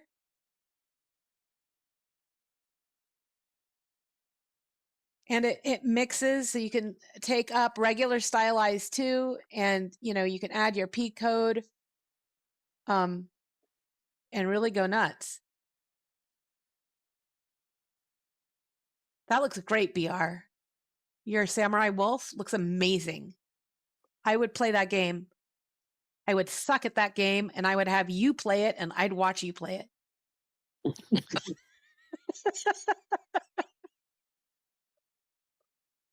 Because that's how video games go for me. Okay, so I added regular style. It's another layer of stylize. So what stylize is doing is stylize has rules for coherency and level of detail and post-processing, beauty and stuff like that.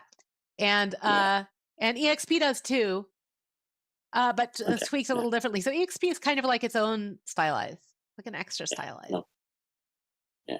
I can't run. I'm not going to run this because I've just run it myself, and it's like, oh my goodness. Photo of woman in jean shorts, right? Yeah. Put quality 4 and normal stylized 100. Run that. There's a woman. There she is in jean shorts. You do it, and then I've done it with EXP 100. It doesn't matter that she's wearing jean shorts anymore because it's focusing on other things. And then if you put stylized 1000 with the EXP 100, it's all out there. And so that if you want raunchy, that's it. That's it. And I'm just asking for a woman in jean shorts. We're doing it live, and then we're going to blame Wonderful World of Stuff. Yeah. I've had 3 moderation on the last one. I had 3 moderation alerts that it created something. I asked for a photo of a woman in jean shorts, but because I put it up to 1000 and EXP 100, so I went in 3 stages. I went first one is I put EXP 100 and see what I got, and then I changed the style 101 to 1000, and it gave me 3 rejections on its creation, and then the fourth one it gave it me, and it's just very, very yeah. Well, I'm doing it right here live television. Yeah. But to say that Midjourney is not, 7 is not it's by me. I've had to be very careful with certain things. Oh yeah, but do the same thing in 6 and tell me that 6 isn't sexier. Just saying. Oh no, do you see what 7 does? Aren't they, do you see how 7 flattened her chest? Did it? 7 is smart enough to do that. Yeah. Have you got your P code running there? So mine don't look like that. My P code this is no P code. This is just regular. It didn't flatten all of the chest, but a lot of them see this one too. That or I just don't know what women with small chests look like. That could be my problem. Oh, maybe that's it. Yeah. I think they're quite raunchy though, to say that it's I understand 6 would create something completely. Right. Yeah. But you'd usually have to put wording in to get that. This is just for asking for a woman in jean shorts. It's being very presumptuous of an archetype of woman that wears jean shorts, I guess. Yeah. This is the archetype. I'm not mad at this archetype. I'm comfortable with this archetype. Okay.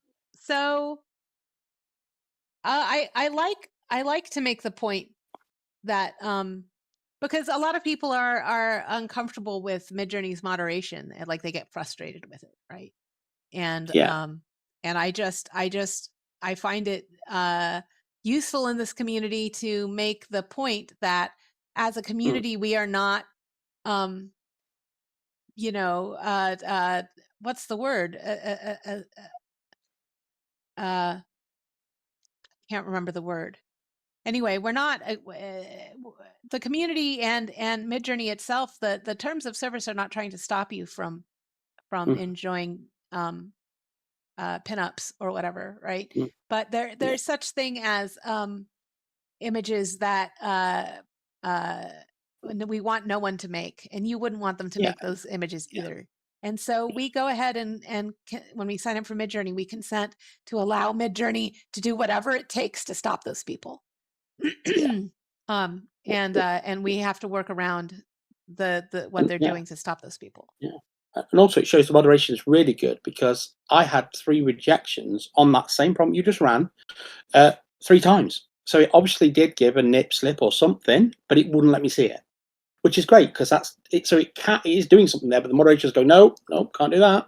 And so it's on the edge, isn't it? And I think that's great. A good place to be, the edge, That's right. Because we want to allow as much as we can while stopping the people we really do want to stop.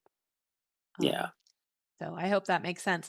Ladies and gentlemen, we are out of time for the prompt troubleshooting jam session. That said, I do have a message back about whether hearts count twice or not. And the answer is it's really unclear, and it's possible the developers themselves don't know. I've had that answer so many times. The question has been asked before, and it depends, whether the person you ask has eaten yet or not. Yeah. It's not particularly clear. So now is the time I turn to my friend Wonderful World of Stuff and say, are you going to carry on in Learning Pro? Yeah, I'll jump down there. Yeah. All right. So I'm going to teleport you all into Learning Pro, and I'm going to follow you, and we're going to carry on this conversation in the other room. We do that so that the event itself is not it's not a Midjourney hosted event. It's a community hosted event by Wonderful World of Stuff, who is just a gentleman and a scholar and a scoundrel also. Definitely a scoundrel. Absolutely. So I definitely recommend that you stick around to learn from Wonderful World of Stuff. And other than that, I am going to grab the stream by the reins here and bring it in for a landing. If you have joined us via recording or you would like to get digital goodies, either way, you can fill in this form, which I am putting into your chat, and I'll put it in the Discord chat. We have figured out how to give digital goodies to people who sign up for them for this form. We are starting with the prompting for beginners class. They're going to get digital goodies first. But if you at this event, if you use the form and say that you're in this event and that you want digital goodies, you will absolutely receive some probably by the end of the year. We're getting it all automated. I'm so excited. I talk about this all the time now. People are like, could you stop talking about the fact that we're going to get goodies? I'm just really excited that it's starting to work. So do leave some feedback for us. That's how Midjourney bosses decide how to invest in our events. So be as honest as you like. And other than that, thank you. And I will stop the stream. And those of you on Discord will go downstairs to Wonderful World of Stuff.